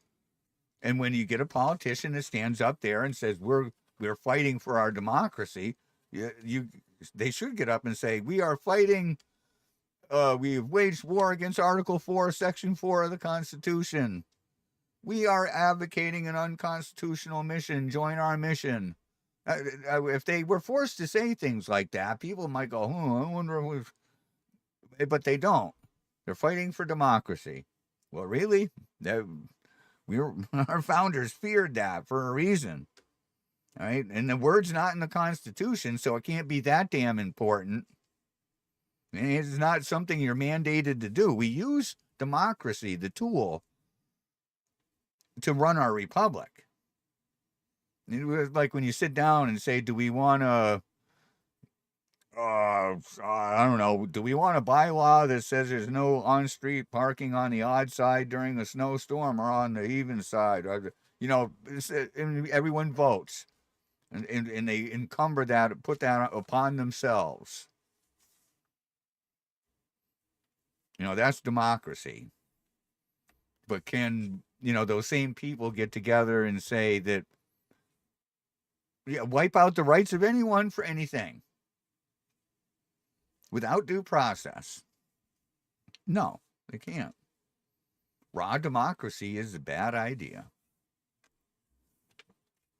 We're in a position where we got to stop giving silent consent. They're never going to stop. These same nitwits that are out there right now, the progressives, and they get a few more that come in. The new blood is coming out of the public schools, because they radicalize these kids at a young age, and they dissolve the allegiance to the parents. All right, parents are being circumvented and co-opted continuously. I talk to my son quite a bit. I'm a granddad now. Those of you that don't know, got a beautiful little boy, 2 years old, going on 3, and he's just a little angel. And I talk with my kid a lot about what to expect is, like we're going to the doctors. I said, these doctors' visits are, excuse me, are their idea. These wellness checks. If your kid's sick and you don't think you can get them through the colds or the sniffles on your own, and you're worried, you can bring them into the doctor, and that's okay. But don't feel that you've got to let the government inject your kid with everything that they want at every wellness visit that they schedule, and that you've got to go to their school and endure their indoctrination. You got to break the chain somehow. And those of you that will sit there and commiserate with me about how horrible the government schools are, and then send your kid there, I say that you're engaged in soft child abuse of your own kid. These are horrible places, and the only new blood that you see in like the rioters out there in Minnesota right now, it isn't these new middle-aged barren white women all of a sudden saying, hey, yeah, I want to be a commie. There's not too many of those. It's the kids, the youth, that are being tainted, that are being taken right from you. You read the 45 Goals of Communism. I got those here. I usually do. I do. There they are. Oh, geez. Small print. You'd be surprised how many of the 45 Goals of Communism are directed at and focused upon the family unit. All right? Husband and wife, parent and child, the role of schools. All right? They knew the critical importance of capturing the mind of a child. And if you look at the support that you're seeing out there in these riots, these protests against ICE, the whole Palestine thing, in Ukraine and Russia, they're the same groups pretty much. But the new blood aren't the older and the middle age. So they're in there still. Some of the old commies and the old hippies are still in there. But the new blood, the numbers, fluctuate and change based on inputs coming out of the public school system, the youth. That's what you're seeing. You got to free your child from that. Get your children out of these public schools. Change the public schools. Get involved in that. If that's your thing, get on the school committee. And don't be afraid, because I was the only no vote for a long time. I had other people on my own boards and commissions, and even some other boards and commissions that didn't totally understand my angle and didn't agree. They were on the political left and all about taking control of and living your life for you. I was not like that. And you can, at certain times and at the right time, get people to do the right thing.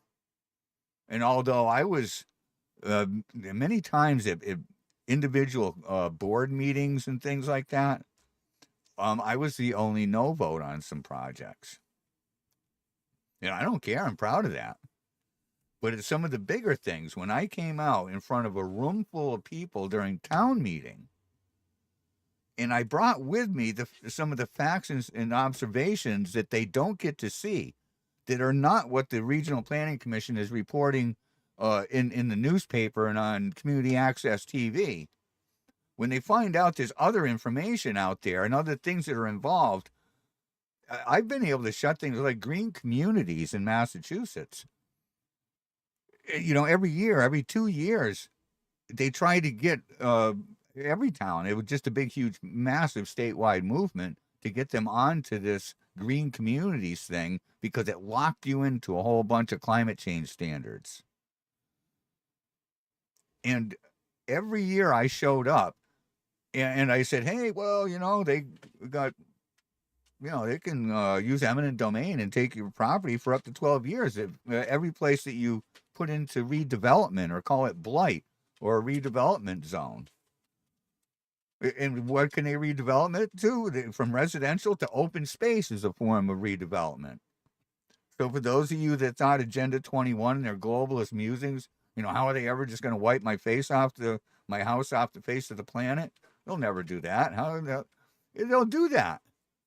And they'll use your grant dollars, your tax dollars to do it. So yeah, get in there. Shake things up a little bit. Be the only no vote, if you have to. But people are feeling the pinch. I don't think you will be.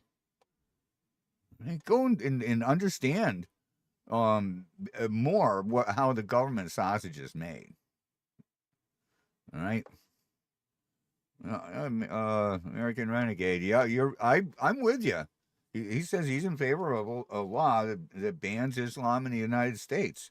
I believe that, and I'm trying to find some constitutional scholars. I'd love to generate a debate on this. I may call Chris Ann Hall and see if she'll come on and talk about this with me. I don't think that they can and should be in any sworn office. Anything they got to raise a hand and swear an oath to the Constitution. They're not capable of it. They're ineligible. Can an individual, because under our First Amendment, as we know we're supposed to be able to worship freely. Can they do that as an individual?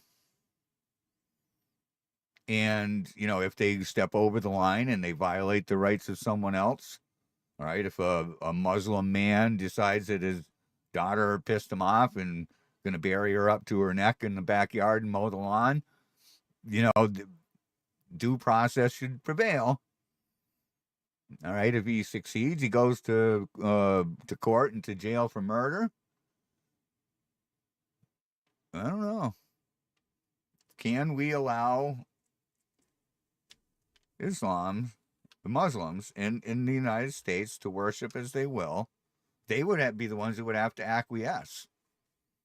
The way I see it, I don't know. That's a good constitutional argument I like to have. I don't believe that they're compatible with holding office. Firmly believe that you can't serve two masters, and the ones that they serve are unconstitutional, contrary to the Constitution, everything that we stand for, all the major tenets. But we got to make the changes at all levels. This stuff trickle down on us. You don't have to go far. People, I remember, used to get so frustrated when they realized that we really were in the clutches of this globalist network of people that really are looking to vanquish our rights here in the United States. And they say, how do you how do you fight such a monster that's so far away? And you don't have to. The good and the bad of the situation is that, yes, people and entities and NGOs and nobodies like Klaus Schwab have all these diktats and things that they've created, this framework of governance and framework of political policy that rains down on us. But it's, again, at the local level where that stuff is enforced. So, what if you're able to say, no, I don't, not only do I not want to take grant money from the Regional Planning Commission on these particular road repairs, but I don't think I want to be a member of the Regional Planning Commission anymore. Wither them up right on the vine. And if you started a movement of that, where all of the municipalities, I got 43 in the one that I'm in right now, there's 43 towns in this random boundary for the Regional Planning Commission for our area, the Pioneer Valley Regional Planning Commission. What if all of those towns divested themselves, simply said no? All right, no. I'm going to elect a board of selectmen or city councilors who are willing to do some really good work for the people and go out and negotiate with the leaders of other towns to get larger, better price contracts for redoing our roads. And no, we're not putting in any more bike lanes. No, we're not giving you any carbon taxes. Just say no. Remember, once, as much as I hate and loathe the town of Amherst, Massachusetts, under communist occupation for sure. At one time, like a broken clock, you get it right a couple times a day. There was a law that was passed. It was the Food Safety Enhancement Act. It really it was a death blow. It really punished farmers, local artisan growers, and things like that. Anyone that had an appreciation or engaged in any type of agriculture, it was just punitive too. It gave more power, more money, and lesser quality food because of it, but gave more over to big agribusiness. Horrible law. And it was one of those things that were really people on both sides of the fence, because I was absolutely against it, rallied against it.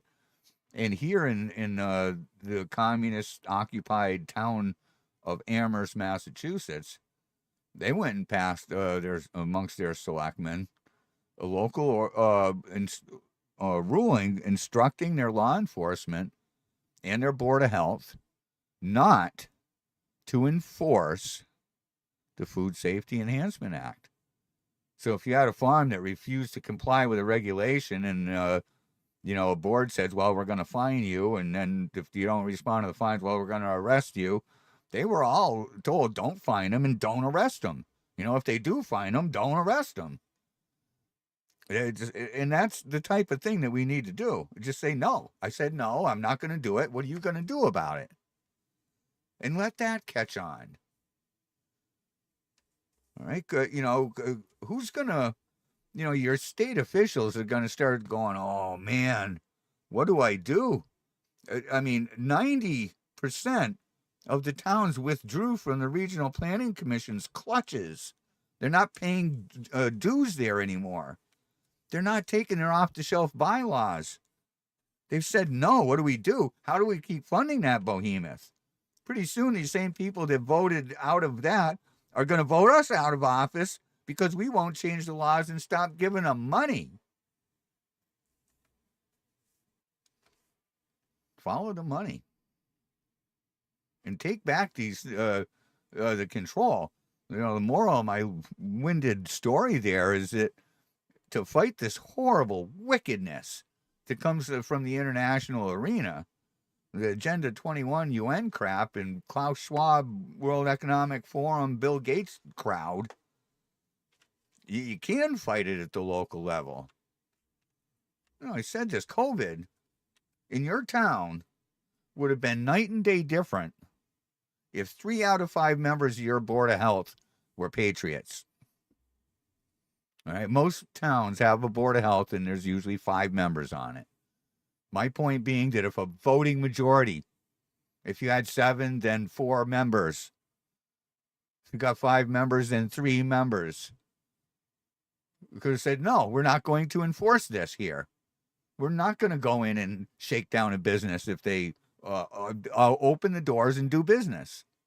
We won't do it. And then have the selectmen follow up, say, we're not going to support this, and I want you to instruct local law enforcement not to arrest and bother these people. Would have been different, right? What would have happened in your town if it came out that, all of a sudden your little town, all the shops were open, you want to go to the plumbing or go to Walmart or go to the hardware store or go to the gym, whatever. You're expected to use your head and, whatever precautions, but we were open to serve the public. People would have come from miles around from other towns just to go over there and experience freedom and liberty. And then the whole charade would have fallen apart. The other towns said, we're not going to go bankrupt just because, and all the business go to them. And all of a sudden, the scales would fall from their eyes and all the fear would just drift away. And normalcy would have set in. Civil disobedience. And it's kind of what I'm advocating for, I guess. Civil disobedience. You don't have to let your town be run over by illegals. Let those that govern you, let them know that the communists outside that are protesting ICE, we don't need ICE. All right, we are so damn pissed right now. Maybe ICE should just go back to your facility and get ready. And we'll bring them. We'll bring them to you. Like I said, I think it's doable. If you had a task force in every state, find every daycare out there. I mean, they're there. The physical spaces are there. They're empty. Seize those assets. Shut down the nonprofit. Seize the assets. You'll have facilities, concrete facilities, literally concrete facilities, that you can just pack like sardines, as many illegal aliens in there as you can. And almost all of them had, and this is the thing with corruption, is that the longer it's there, the worse it gets. So if you've got a corrupt daycare, they're going to have a corrupt caterer that provides food. So bring them their bread and water. Seize the catering company too. Seize the transit company and transport them. Whatever vans you got, fill them up. Head them right to the airport where the National Guard or whoever is flying them out. And I guess you got to account for those government has in place that if they're going to self-deport, that they just got to sign up on the app. So we got to be able to process those that sign up on the app. But those that didn't, if you find a business in your town or, just a neighborhood taken over, bring it to their attention. I am. And I'm going to put it out as a public open letter, too. Inviting ICE, come to Massachusetts, please. It's a cesspool, a socialist cesspool right now. Most of us are not in line with our corrupt governor or the mayor of Boston. Boston is a beautiful city. Used to be admired by people around the world. It is a friggin' shithole right now. It's dangerous to walk around. Mass and Cass, I remember this last summer. There's just needles and derelicts everywhere. And all because of our mayor, Wu, and the governor allowed all of this. They facilitated it. They trafficked these people in there. I don't know how many kids are just missing.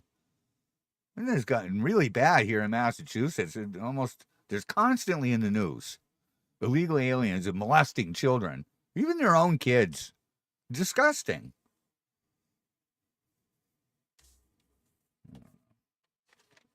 Go over and see if check my other page to see if they're doing any updates on the storm. Nothing yet. Looks like this guy normally he's pretty good. I recommend he just got things on autopilot right now.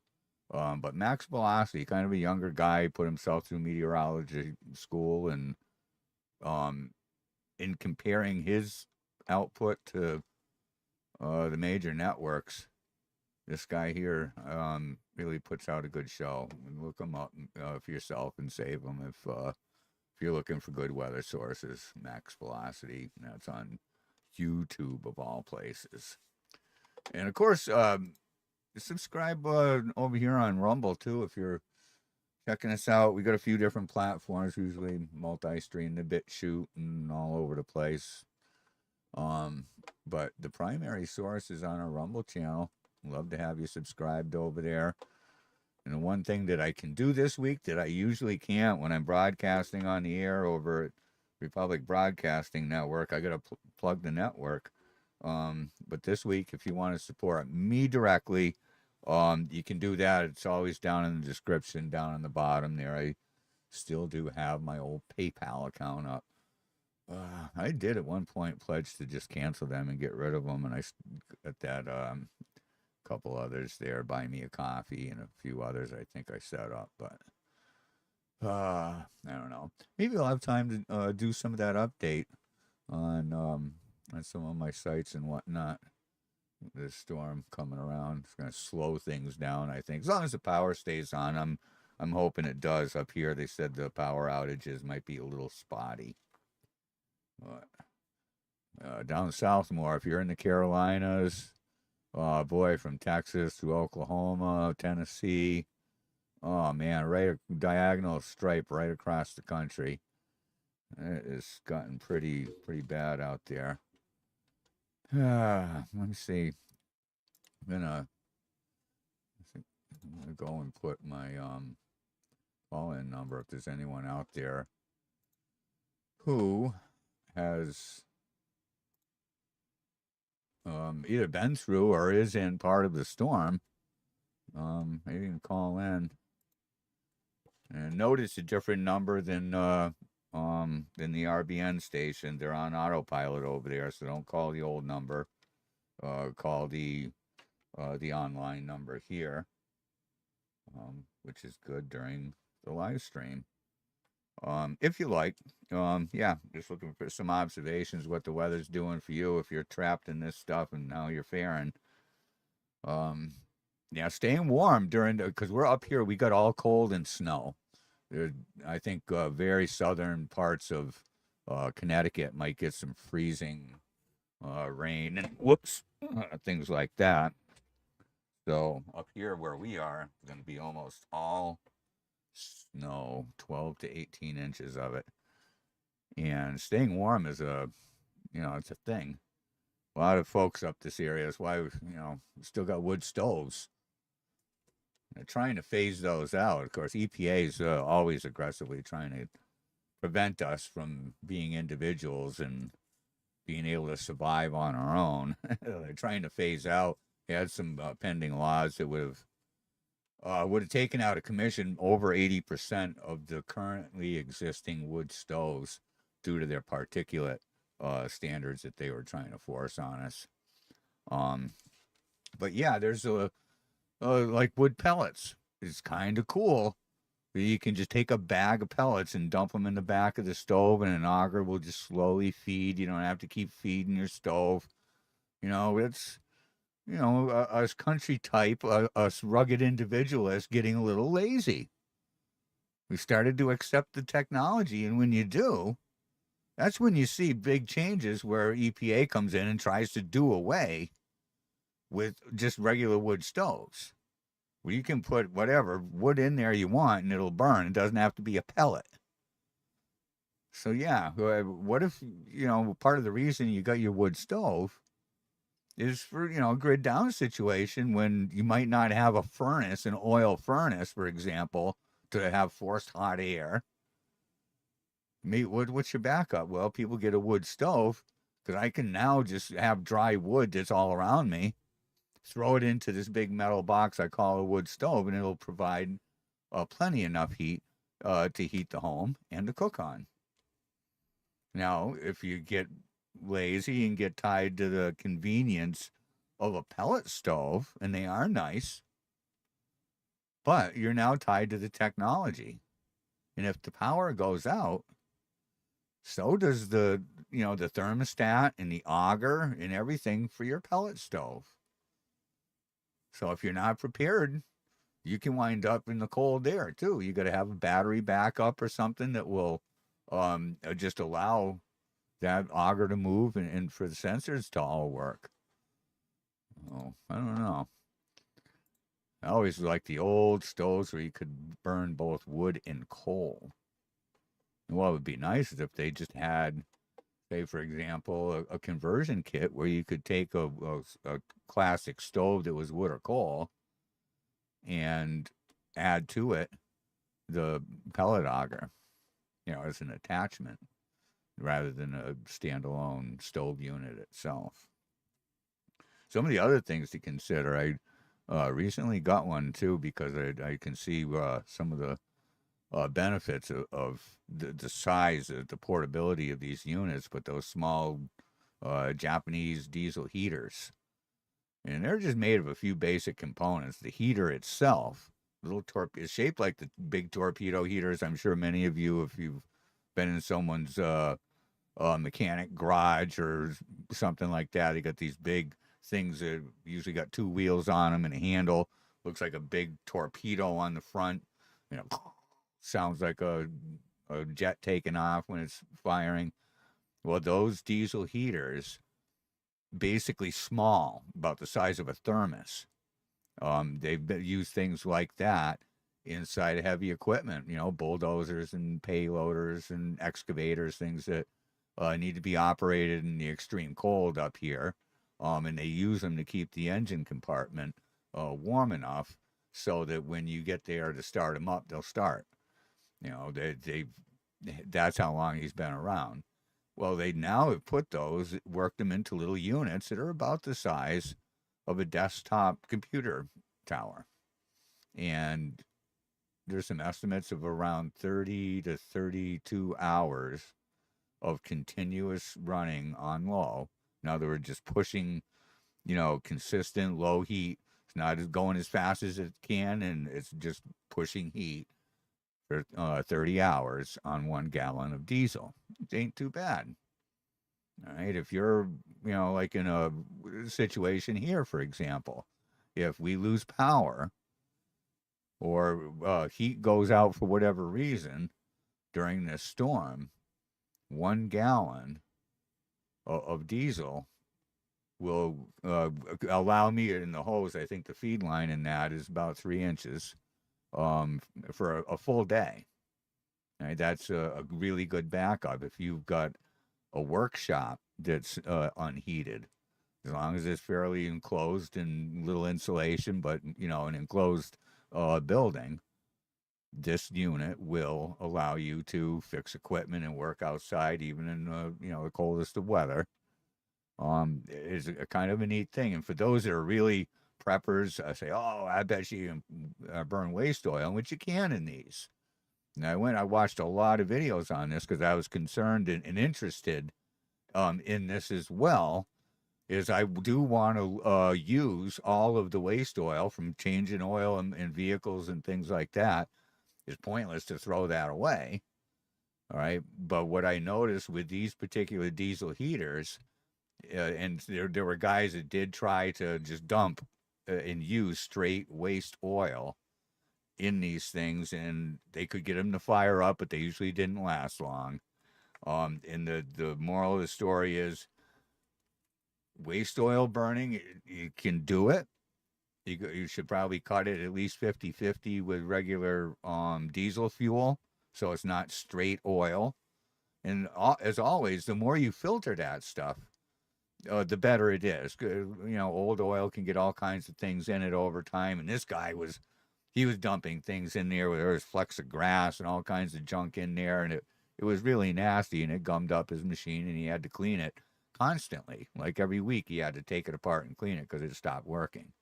And you don't want that, especially in a situation where you got some kind of an emergency like we have going on here now. with the weather. You don't want to have, you want everything tip top and ready to go. But it can be done for those of you that are interested in long term portable heat solutions. It's something to look at. All right, they're the portable. The Japanese just made a whole bunch of them, flooded the market. I think Vivor is one of the popular ones out there, but there's several of them, and the individual components are all basic things that are on the market. What I will tell you though is if you want, if you do get one of those and you want to run a little bit quieter, uh, order yourself a backup, an aftermarket fuel pump for it. They're very small, little tiny things, and make sure you mount those at a 45-degree angle. They're not made to go straight up and down. They won't work right. They got to be at a 45-degree angle. And those individual components can all be bought independently. You can get just the heater you want, and the pump and a couple of fuel lines, and on and off. You don't get all the fancy sensors and thermostats and remotes and whatnot, but you can get a basic heater that you can turn on and off, and you're only limited by the size of your fuel container. The unit, when you buy the whole unit, comes with a, like a gallon or a gallon and a quarter. But if you wanted more, if you wanted to set something like that up and not have to worry about it for a week, you just plumb into a larger fuel tank is all you do. But I do like it. It's not a total solution for everything, but for those that have access to diesel fuel, you can run this on a battery. If you wound up with some issues where you can't plug into a wall, although it does come with one of those plugs too. All you need is a regular car battery. Doesn't take much to run that little mechanical fuel pump. So, it's a good option in the right situation. Not necessarily, you're not going to run a whole house on it, but it will heat a room or two, heat a workspace. Definitely, it could be used inside a vehicle to some people, and you got to exhaust this thing too. I do know some people that try to use them inside and exhaust inside too, and you can't do that. Anything that burns like that, you've got to run something outdoors. And in my situation, I think what I'm going to do as a modification is get a radiator, one of the old, floor mount type of radiators, run the exhaust through it, so it's a heat sink. You can put that under, if you're live in a house that's on a slab and you got spaces there, you can heat that space just using the exhaust heat, and then tie the 3-inch feed pipe right into your existing heat lines and blow heat wherever your wherever your current heat system allows. If you've got forced hot air, propane, those heaters, the Mr. Buddy heaters are nice. Don't get me wrong; they really are nice. They throw a lot of heat for a long time with relatively little fuel, but it's very moist. If it's a winter situation where it's bitter cold outside, you can and will probably get a lot of ice build up on your windows and condensation inside. Things will just be damp. And that's just because of the fuel type. But they do work in a pinch. Absolutely, a good alternative. You have less to worry about with CO2 and that type of thing that you would with the diesel heaters. But nonetheless, you always want to think about venting. So many people either burn their house down or kill themselves in CO poisoning. You gotta be careful of that. At the price of those monitors now, I think I got a 3-pack of them for like $20. These things are worth keeping around. Throw them anywhere where you got any type of furnace or running vehicles or anything like that. Dirt cheap, and I mean that's the type of thing you don't want to risk. What else going on with the weather? It doesn't look like they're doing too much here. It's too bad. Some of his maps that he had up, he was online last night for quite a while, with snow totals, ice, the ice is wicked. That's going to hit so many people down south. I expect the price of citrus to go through the roof here pretty quick. Is that the only thing they can do when they get these sub-freezing weather down there on the citrus crops is hit them with water and try to keep them from burning, but we'll see. Quite a massive path, though. It isn't like a small area. They're really getting hit down there in a big way with the icy stuff. And man, like I said, I still very vividly remember the roadways up here were awful. The amount of weight on the trees during that time. Exploding trees. We're hearing that quite a bit now from some of the weather forecasts, especially as they're talking about states up in the northern tier. But that does happen. But people are melodramatic and they think of exploding trees like a Bruce Willis style exploding tree. And it's not like that. You got to think of it more as, I don't know, if you're ever a kid and you were out ice skating on a pond or ice fishing on a pond and it's really, really cold out, you'll hear the ice, it rumbles. It's almost like thunder and it echoes under the water. And the what happens is the ice freezes and cracks. Giant cracks will form to go right across the lake. In fact, as the ice gets thicker and thicker, it begins to push right up as it on the shorelines. It's pushing down onto the ground now, and the shorelines are lifting up, causing the bellies of any lake and pond to actually dip down as there's upward pressure all around the outside edge due to the increased depth of freezing.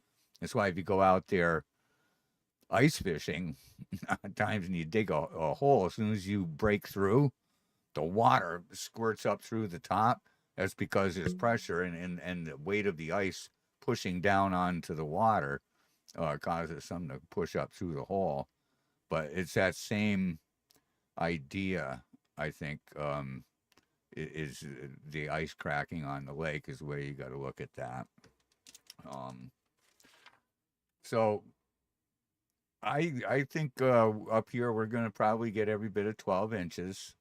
The local forecasts that I've looked at are calling between 12 and 18, and I think we're probably going to be closer to the 12 mark, especially if the system stays a little more compact or moves south slightly. But the cold weather coming in behind it, man. We have got to all be ready. And the animals out there, if you got animals, don't, think about them too. Got to think about them. I remember my grandfather used to tell me, with my great-grandfather, his dad, was a big dairy farmer in town. He had several hundred head of cattle. And my grandfather, he said, some of my vivid memories, he remembers they always had several cows, because they had, hundreds. So they had quite a few cows around. But he said there were always several cows that either had one ear or no ears. I asked him why, and how would they just not have ears?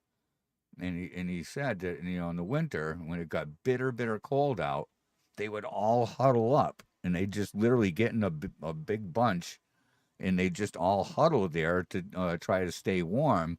And if it got cold enough, that their ears would freeze. They literally would freeze, and by bumping into each other, they would chip off. They'd just break. When you're frozen solid like that, it doesn't take much. You bump into them, or if they shake their head or something, their ears just would break and fall right off. Very strange. I don't know why I remembered that just now, but I did. It was real. That was one of the real stories. He used to tell me some fake ones too. With here up in this section of Massachusetts, in Western Mass, and throughout the region. It's all, lots of little hills and amongst the mountains, and the only real flat areas is like in the Connecticut River Valley, right? The flat floodplain areas is the only real truly flat spots, and everything else was hills. And I remember him asking me if I knew what type of cow that was. We used to go for Sunday rides over to my great-grandmother's to visit. And there was a couple of the farms that came right out to the roadside, and it was all hills. And the cow would be standing there. He says, a hillside gouger, he called them. And he had me convinced for the longest time that they were a specialized cow to this area because they had legs longer on one side than they did on the other. He said, well, you see, they're standing up straight, so they've got to have one leg longer than the other, right? Oh, geez, grandfathers and their stories. I miss him. He's a hardworking guy, World War II veteran, stationed in Trinidad. Actually had two children, but my mother was largely raised as an only child. My Uncle Tom died at the age of 1. And, yeah, he was everything from a logger, truck driver. He wanted to get off the farm. That's why he enlisted in World War II, is to get off the dairy farm. He did not want to be a farmer, although he always had a, kind of a small gentleman's farm, a few chickens and a garden and whatnot, enough to feed himself and maybe a couple of families, and that was it. He wasn't in it to make money. He was in it to survive, to eat. But yeah, he was a master machinist. By the time he died, he was one of the most talented machinists around. There were people that came to him when he was, 70 and 80 years old, begging him to work for them. That the kids today, as they come out of machinist school and trade schools, they could use a lot of the tape machines, and some of what was computerized back then were actually machines that ran on tape with little dots on them. And as that tape went through, it told the machine what to do. And, it's like the equivalent of the CNC type stuff today. But, for everything that the tapes and all the automated stuff tells a machine to do, there's still X, Y, and Z axis that can be done on a manual machine. It translates to somehow that those fundamentals of a machine still exist. And my grandfather was just one of the few people that really, truly understood how a machine works, so that even when the computerized part failed, and whatever part it produced was a scrap, for some reason it was scrap, he was able to look at it and say, okay, well, this part of this machine is off. The setting here is off by so many thousandths or whatever.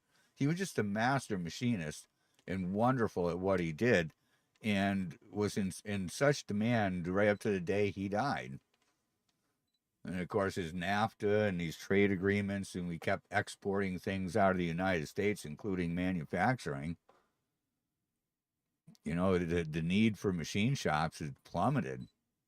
When I was a little kid, a toddler, I remember he was general foreman at a place called Quabbin Industries.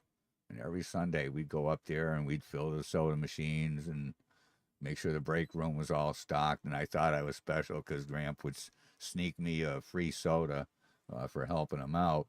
And he'd go around to each of the machines and each of the workstations and made sure all the guys had everything that they needed. The first thing Monday morning when they showed up, he was a great shop foreman, and man, just a talented guy. And there's countless young people, even in my own family, my cousins and my father, 19 years old, who came home telling him that that his daughter was pregnant with me. He said, "You're a machinist. You're going to work with me now. So be ready. Don't drink too much this weekend." Says, I got a job just for you. And bang, my dad was a machinist. But yeah, what a work ethic. And it's something you don't see today. You just don't see it. The kids today are all entitled, and they come out of school. If they're lucky, they graduated. But is that degree worth anything at all? Look at the standards. I did a search one time. It was about a year ago, researching something for a show. And I think I just did a basic search for school standards reduced, or things along that line. And it was just article after article after article of things that they did just to make sure that their graduation level was up. They were just, you know, the school's grades as far as being able to produce high school graduates was horrible. And even worse, when you looked and said, how many can read proficiently? Oh, maybe 30% if you're lucky. Come on. So they just made a bad situation worse by continuing to lower the standards. And now they don't talk about things like algebra. They talk about social justice and whether or not they should have a penis, what their pronouns are. Oh, God almighty. A very confused, very messed up society we're in. We go back to more simple times. I don't know. Do not know. Anyways, looks like it's starting to, starting to accumulate out there a little bit. Let me go out and get my shovel and my backpack blower and start cleaning up. I decided I'm going to tackle this a couple, 2 or 3 times, a few inches at a time, rather than going out and try to fight the whole 18 inches all at once. Hope everyone else is doing okay. Heard too much. Anyone in the chat there wants to share, if you're within the path of this thing, it does have a big footprint. My gosh, I can't believe how big this storm is. And it was almost like a second phase of it. Once the first storm system came together, the warm, moist stuff from the south caught that Canadian cool air that dipped down and was like in the North Texas, Oklahoma area. That started to, blossom out. And as it began its trek eastward, there was another system that just kind of swirled and came right into place. And now it's a great big long, just kind of started at Texas and just expanded right into the Carolinas. Pretty darn impressive weather system. I don't think, of course, there's always a few people with their tinfoil hat on early and quick. I don't think this was any weather manipulation or anything like that. I think this is just the way it is. And we got to let these things in nature happen. I am really against this weather manipulation because you're playing God. If you're relieving energy from one place or one situation, it's just being moved to another. I mean, if the government decides that it's going to move from a storm from one trek to another, are you? You're sparing one life and taking others. That's really kind of what's happening, and is that something that we should be doing? The extended discussion in that is the climate change nonsense. That they now, if they can claim to have the right to move hurricanes and things like that and nudge them around, which they have been doing. I mean, they've done, going back to the Ho Chi Minh Trail. All right, we were at war over there, and it was not going good. That was a major supply line for them. So they created massive storm to go in there and just flood that trail system out. All right, the Department of Defense weaponized the weather way back then. They've been manipulating it right along. And I don't know that there should be a government plan, for one thing, to nudge these systems unless the science is such that we can dissipate enough out of the system so that it's less destructive. Because again, if you create, if you change the expression of energy and how it releases itself, like, you can't always make it. It scares the hell out of me to think that the government might actually think that they can make it sunny and 70 every day forever. All right, it'll never will you have more than a little rain. You won't have flooding rains. You'll never have more than a little sun. You'll never have heat waves. Oh, they're calling from Georgia. Hello, you're on the air. Oh, man. Good, good. How's it going down there? Are you battening down the hatches? How's the storm treating you? Man, it's colder than a well digger's ass on a Sunday night in Arizona. Yeah, we're supposed to get some good cold stuff. It already started. We've been down in the single digits now, going on 2 days, and it's supposed to continue that trend for a while. How much snow and ice do you get? We woke up. We woke up to a very thin sheet of ice this morning, but it wasn't enough to take the power lines down or knock the power out. But still, I'm sitting here wrapped up in an electric blanket trying to stay warm. Yeah. I hate winter. Yeah, I don't like it as much as I used to when I was a kid. I certainly liked it, and when I was out hunting in my earlier 20s and 30s, and but even then, as I got older, the amount of winter I enjoyed got less and less, to the point where I like to have a white Christmas and then go right back into spring. Yeah. Anyway, I wanted to pick your brain on something. I'm sure you've heard about this new move by Donald Trump to pull us out of the World Health Organization. And, when I heard that, I thought, that'd be good if it weren't for the fact that, as soon as a Democrat gets in there, they're just going to reverse all of this.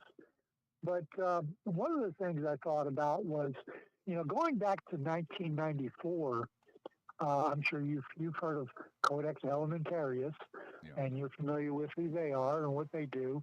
But if we go back to 1994, Codex Alimentarius mandated that all animals used for food, whether it be a cow, a chicken, fish, pig, goat, doesn't matter, any food livestock must be injected with Monsanto's recombinant bovine growth hormone, and also be injected with subclinical antibiotics. And they used the World Health Organization to enforce these policies. And of course, their move to, they haven't done it yet, but they're still trying to make it where you have to have a prescription to get vitamins.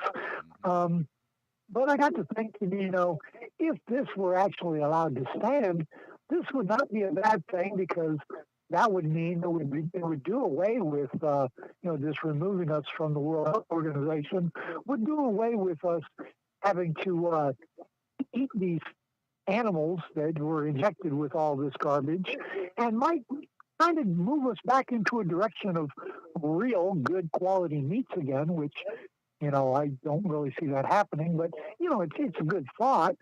But kind of wondering what your thoughts were on that. And, do you think this will be allowed to stand, or are you with me and you think that as soon as a Democrat gets in there, it's just going to reverse all of this and we'll be right back to eating contaminated meat? And of course, then we've got to worry about the mRNA shots now being injected into our livestock and all of this kind of crap. But we're just kind of curious what your thoughts were on that.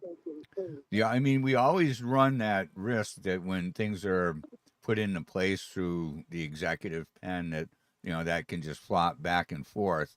But in taking us out of many of these organizations and things, that was done pretty rapidly and fairly easy.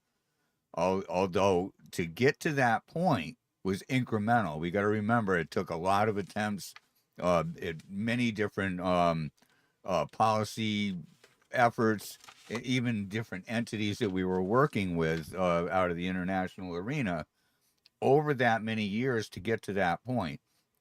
So I don't think it's going to be quite as turnkey. So let's say you get some really progressive communist leftists that come in to office again.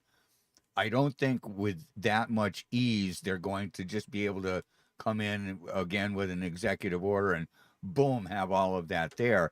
I think they're going to have to go back and start fighting for it again all over again from the ground up, because we're going to feel some of the relief from that. As we get out of those entanglements, we're going to find that, food quality may go up, that the price of food may go down. In some cases, it may not. Like with, and I agree with you, Codex is a horrible thing, and we should not be involved with that. And it looks at nutrients and is tested as if it were a poison. All right, the same way that, Right. There's an LD50. And if you do that and you put a daily allotment, say your daily value of vitamin whatever is this, and it's done because of their testing as an LD50, you will be nutrient deficient, because only a very small fraction of people are sensitive at those lower doses. So if that's the lower dose that we're all reflected on to take, then, just based on that small number of people that are hypersensitive, the rest of us are going to develop deficiencies. So LD50s and the way the way Codex looks at nutrients is flawed. But other things we might have to work and weed out, like with the FDA may have other laws in place. For example, you mentioned vaccinations for animals. They got to be chipped too, to be able to track where they are, and from farm to plate and all that happy horse shit that we got accustomed to listen to. But they favor big agribusiness like Cargill and Tyson and places like that, where every 500,000 animals, I'm just pulling a round number off my head. If you got 500,000 or more animals, you do not have to chip them all. You just got to chip one for every 500,000. If you're a small farmer and you've only got 400,000, you've got to chip every single one, making it cost prohibitive. So that's their way of driving the small farms out of business. Right, exactly. I'm kind of wondering, when we look at all of this, I'm wondering, if there's something that, because RFK is doing a lot within his office, as far as trying to bring back good quality foods again. But I'm wondering if there's something that maybe he might be able to do through his agency to kind of lock some of this into place, where it might make it a little bit more difficult for them to bring this stuff back if the Democrats get back in power. But I'm not exactly sure, exactly what he could do, if there's anything at all. I mean, that's good thinking. I kind of try to put myself in that mindset too. You're exactly right. What can we do that'll make this more long lasting? And it's just something I guess we all got to try to be thinking about in the back of our mind, but not lose sight of the fact that once they're rocked back on their heels, they're nothing better than just keep on swinging for the fences. We got to take back as much as we possibly can right now. In other words, while they're rocked and destabilized and worrying about whatever, item A, we've got to go in there with a communist sledgehammer and hammer away at something else, where all of a sudden now they're in a panic. They've forgotten all about the ground they lost there, and they've come over to the new crisis to try to do damage control, and we've just got to keep hitting them left, right, and just take back as much as we can, push for them to be in jail. Art, I'm not going to be satisfied. This is not going to be a victory of any flavor until people are actually sentenced to real jail time. Like I started out the show criticizing Hillary and Bill Clinton for saying that they declined to give testimony. You didn't decline nothing. You were subpoenaed. You're in violation of the law and should be arrested. You didn't decline like a dinner invite. You were subpoenaed. They should be arrested and jailed. Right. Yeah, and I mentioned in the chat room earlier, I said this is when you brought that up, I said this is exactly why people like the Clintons are never going to be held accountable. They just snub, they just snub their nose at these committees and oh, you can subpoena us all you want to. It doesn't matter. We're immune. We're going to do whatever we want to do. They're never held to account. And this is why nothing is going to change until the Department of Justice and law enforcement agencies in this country start really hauling these people's asses in, start charging them, convicting them, sentencing them, and putting their asses in prison. Nothing is going to change. The Clintons and people just like the Clintons are just going to continue to do the same shit over and over and over. Nothing is going to change. Nobody's going to be held to account. And it's just going to get, it's just this vicious cycle that's just going to continue over and over again until eventually one of two things is going to happen. Either one, the people of the world are going to be browbeaten into complete and total submission, or the people of the world are going to get fed up and they're going to go off and blood's going to flow. That's the only two options I see left. Yeah. What'd you think of my idea there last week about, thinking about trying to pay off some of the debt we have and, being a capitalist as I am, to start locking these people up in prisons, not just any old prison, but each one equipped with a video camera so that we can go in kind of like on Netflix or whatever. We can go in and shop around and say, well, I'm going to pay for 24-hour access to hear, say Hillary Clinton, for example, wailing and crying and sobbing in her prison. Yeah, people will do that. I think they'll pay $25 for 24 hours to watch their favorite tyrant rot and wither away in jail. That'd be awesome. And pipe that into the public school rooms. For his social studies. Let's go take a look at how Klaus Schwab is doing today. And the World Economic Forum. All right, how about the head of Pfizer? They're trying to kill that many people. Let's go have a look at him, class. What do you think of that? Do you want to be a little medical tyrant? Yeah, I'd pay at least one day out of the month. I'd have a popcorn party at my house so we could just sit for 24 hours and just watch. Yeah. And I'd definitely sign on for that. I'd do a monthly subscription for that. Just so I could sit back and enjoy watching these people pay. Yeah. But then again, at the same time, I'm all in favor of bringing back capital punishment, if you know what I'm saying. Yeah, and, there are some things that are too broken to fix. In the work that I've done trying to keep the pedophiles away from children. You've got, people that steal cars or are drug addicts or whatever. There's some hope for them that, you can get them to not do those things. But child predators and pedophiles are not in that list. You don't finally get through to them. Oh, I didn't know that sodomizing children was bad. Oh, okay. I'm all good now. I can go out and not function in polite society. That doesn't happen with those people. So I'm with you. In some cases, if you've admitted to it and you've done horrible, heinous things in complete disrespect and violation of human life, maybe. Political behaviors that lead to the deaths of many, absolutely. People shouldn't, like Hillary Clinton shouldn't exist. George Carlin actually did in one of his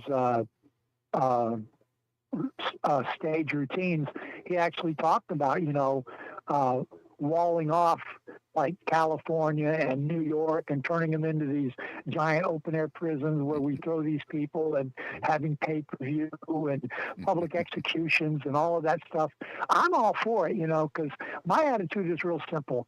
If we brought back capital punishment and we had public executions, swift and just, no sitting on death row for 20 years. Bullshit. You get the death penalty, 48 hours, you're done, you're over. Think about how many tax dollars would be saved in not having to house these people and provide medical and all of that. We could save billions of dollars every year. But this would be, as far as I'm concerned, you would see if we brought back capital punishment and we did public executions and we held these people to account and we did it pay-per-view, I guarantee you would see massive drop in crime throughout the civilian population, as well as politicians would be too scared to do anything stupid. Remember what happened with who was it? Was it King Charles or King John, who was publicly executed for his treasonous behavior? Yeah, I've said that too. Is I don't think you'd have to go on a big killing rampage. You just got to get some bad guys and let them see justice. Show that due process and the laws actually work. And when you get a bad apple, that can't be refixed, can't be redeemed. Yeah, if execution is the way to go, because I don't think people will be quick to do that any longer. You get more of what you incentivize. I keep saying that over and over and over again, but it's true, especially in politics. You will get more of what you incentivize. You wanted exactly. illegal immigrants in this country? Well, we incentivized it and we got it. Yep. And as far as I'm concerned, if they were really locked down, especially on these politicians, and all this corruption that's going on, if they would really lock down and really would hold these people to account, bring charges, sentence them, convict them, sentence them, public executions for treasonous behavior and such things as this, I bet it would only take maybe a half a dozen or so of these people to suffer the consequences, and you would see a great reckoning across this country. I guarantee it. Yep. Yeah, I think that if you were to go through now and pull the Adam Schiffs and the Cheneys, Liz Cheneys, and those that really committed serious crimes against the country, and we did arrest them, I think they've radicalized the youth in the nonprofit sector to the point where we would have unrest for a while. They'd be in the streets and you wouldn't be able to even explain it. That's where I think we've lost it. We're not even able to have a frank discussion with these young people anymore.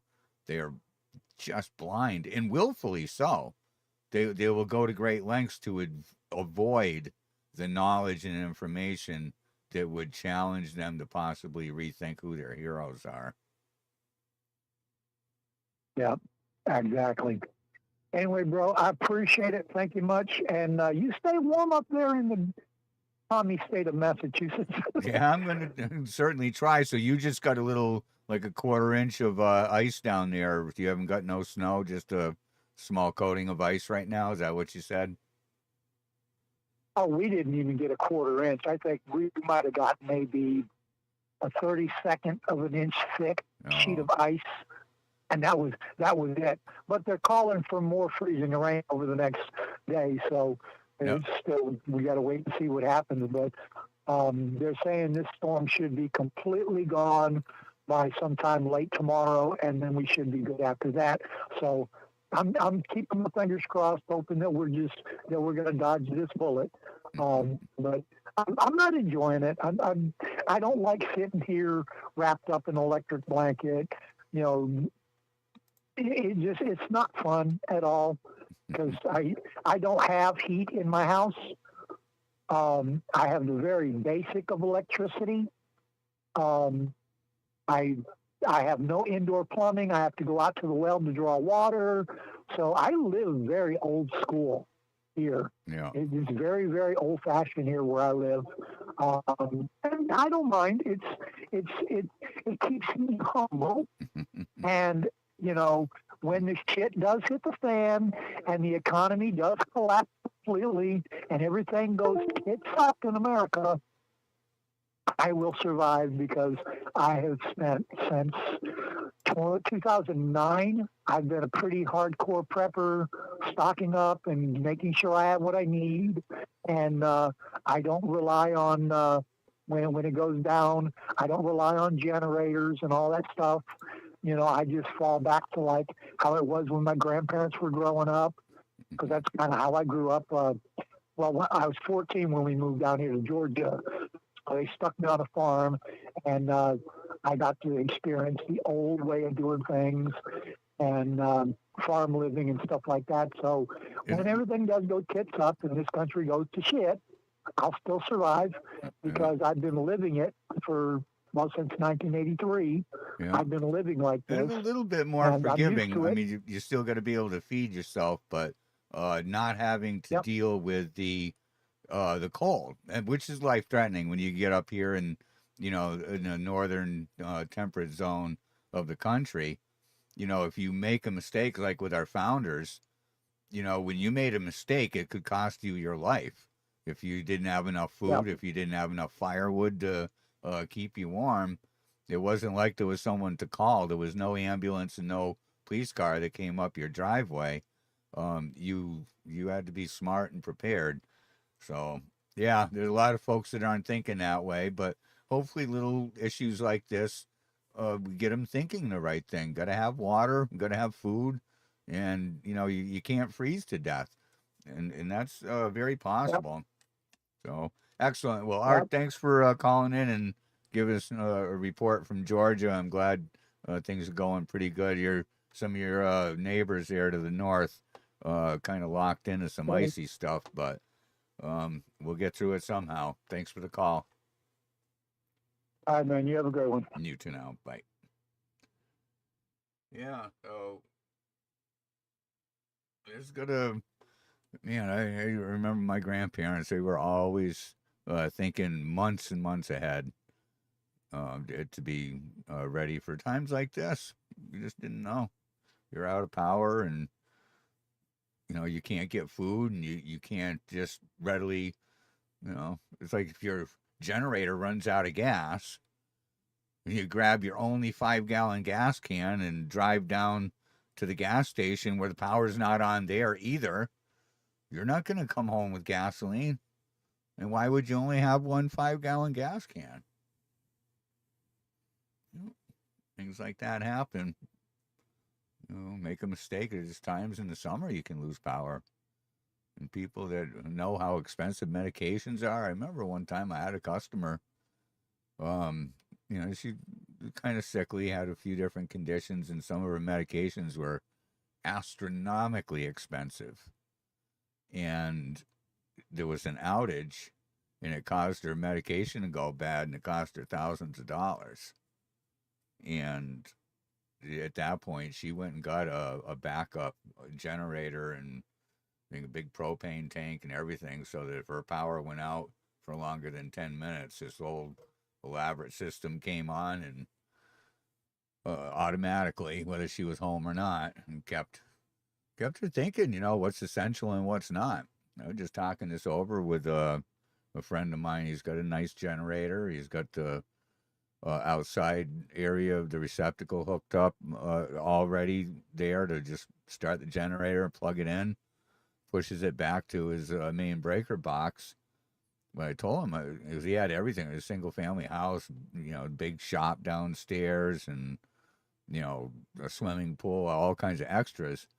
And I told him, you really should be thinking about figuring out what you absolutely need. Refrigerator, freezer, certain lights, your well pump, all those things that are absolutely essential.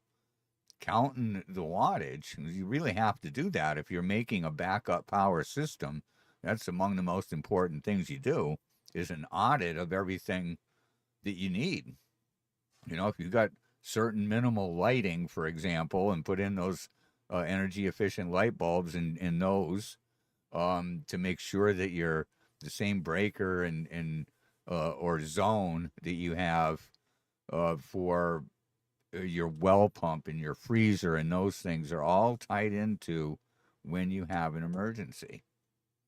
so that you don't have to go around and think, oh, what did I leave on? Because you can eat up the energy of a, let's say you had a modest sized generator, it was 5,000 or 8,000, um, and you're really counting watts. You don't want to be looking at every alarm clock and every little, anything that has a little green light or for sensors or whatever. They're all consuming power. Even if you got it technically shut off, like your TV, you can shut your TV off, but if you look and you still see the little amber or the blue dot or whatever, there's power being used. Everything that comes on quickly and automatically or with a digital readout is consuming power. And you'd be amazed at how we fill our houses with so many things. And then we use those 6-way expander things where you plug it into the wall and you can plug 6 more things into it. Daisy chain things like that forever. And you wonder why you're blowing your breaker on your generator every time you fire up and you can't get the whatever. It's usually a startup surge. If something uses, say, 500 watts to run, it might use 1,000 watts to start up. So, got to be careful. Things like, well, whatever. In the summer, if your freezers go down, you got a freezer full of meat. If you're a hunter, you fish or whatever, maybe you have a small farm and you've got whatever meat in the freezer. You've seen the price of food. You know the price of meat. What would a freezer full of meat cost? There's people who go out and buy generators because they realize that it costs way less to buy a generator than it does to replace a freezer full of food. If you're stuck on pellet stoves, you still need power. It's nice that you've got a source that you could potentially heat your home and save your family from freezing to death, right? But that only works if you've got power for it. Do you have a generator or do you have a battery? Are you going to have to go out and take the battery out of your vehicle, attach it to your wood stove just to not freeze that night, and then not be able to drive somewhere to get help or to get more fuel because you drained your battery? You got to think these things through. Definitely don't, under emergency situations, try to energize any more than you absolutely have to. Yes, there's that. Anyways, it's getting late, man. A lot going on here.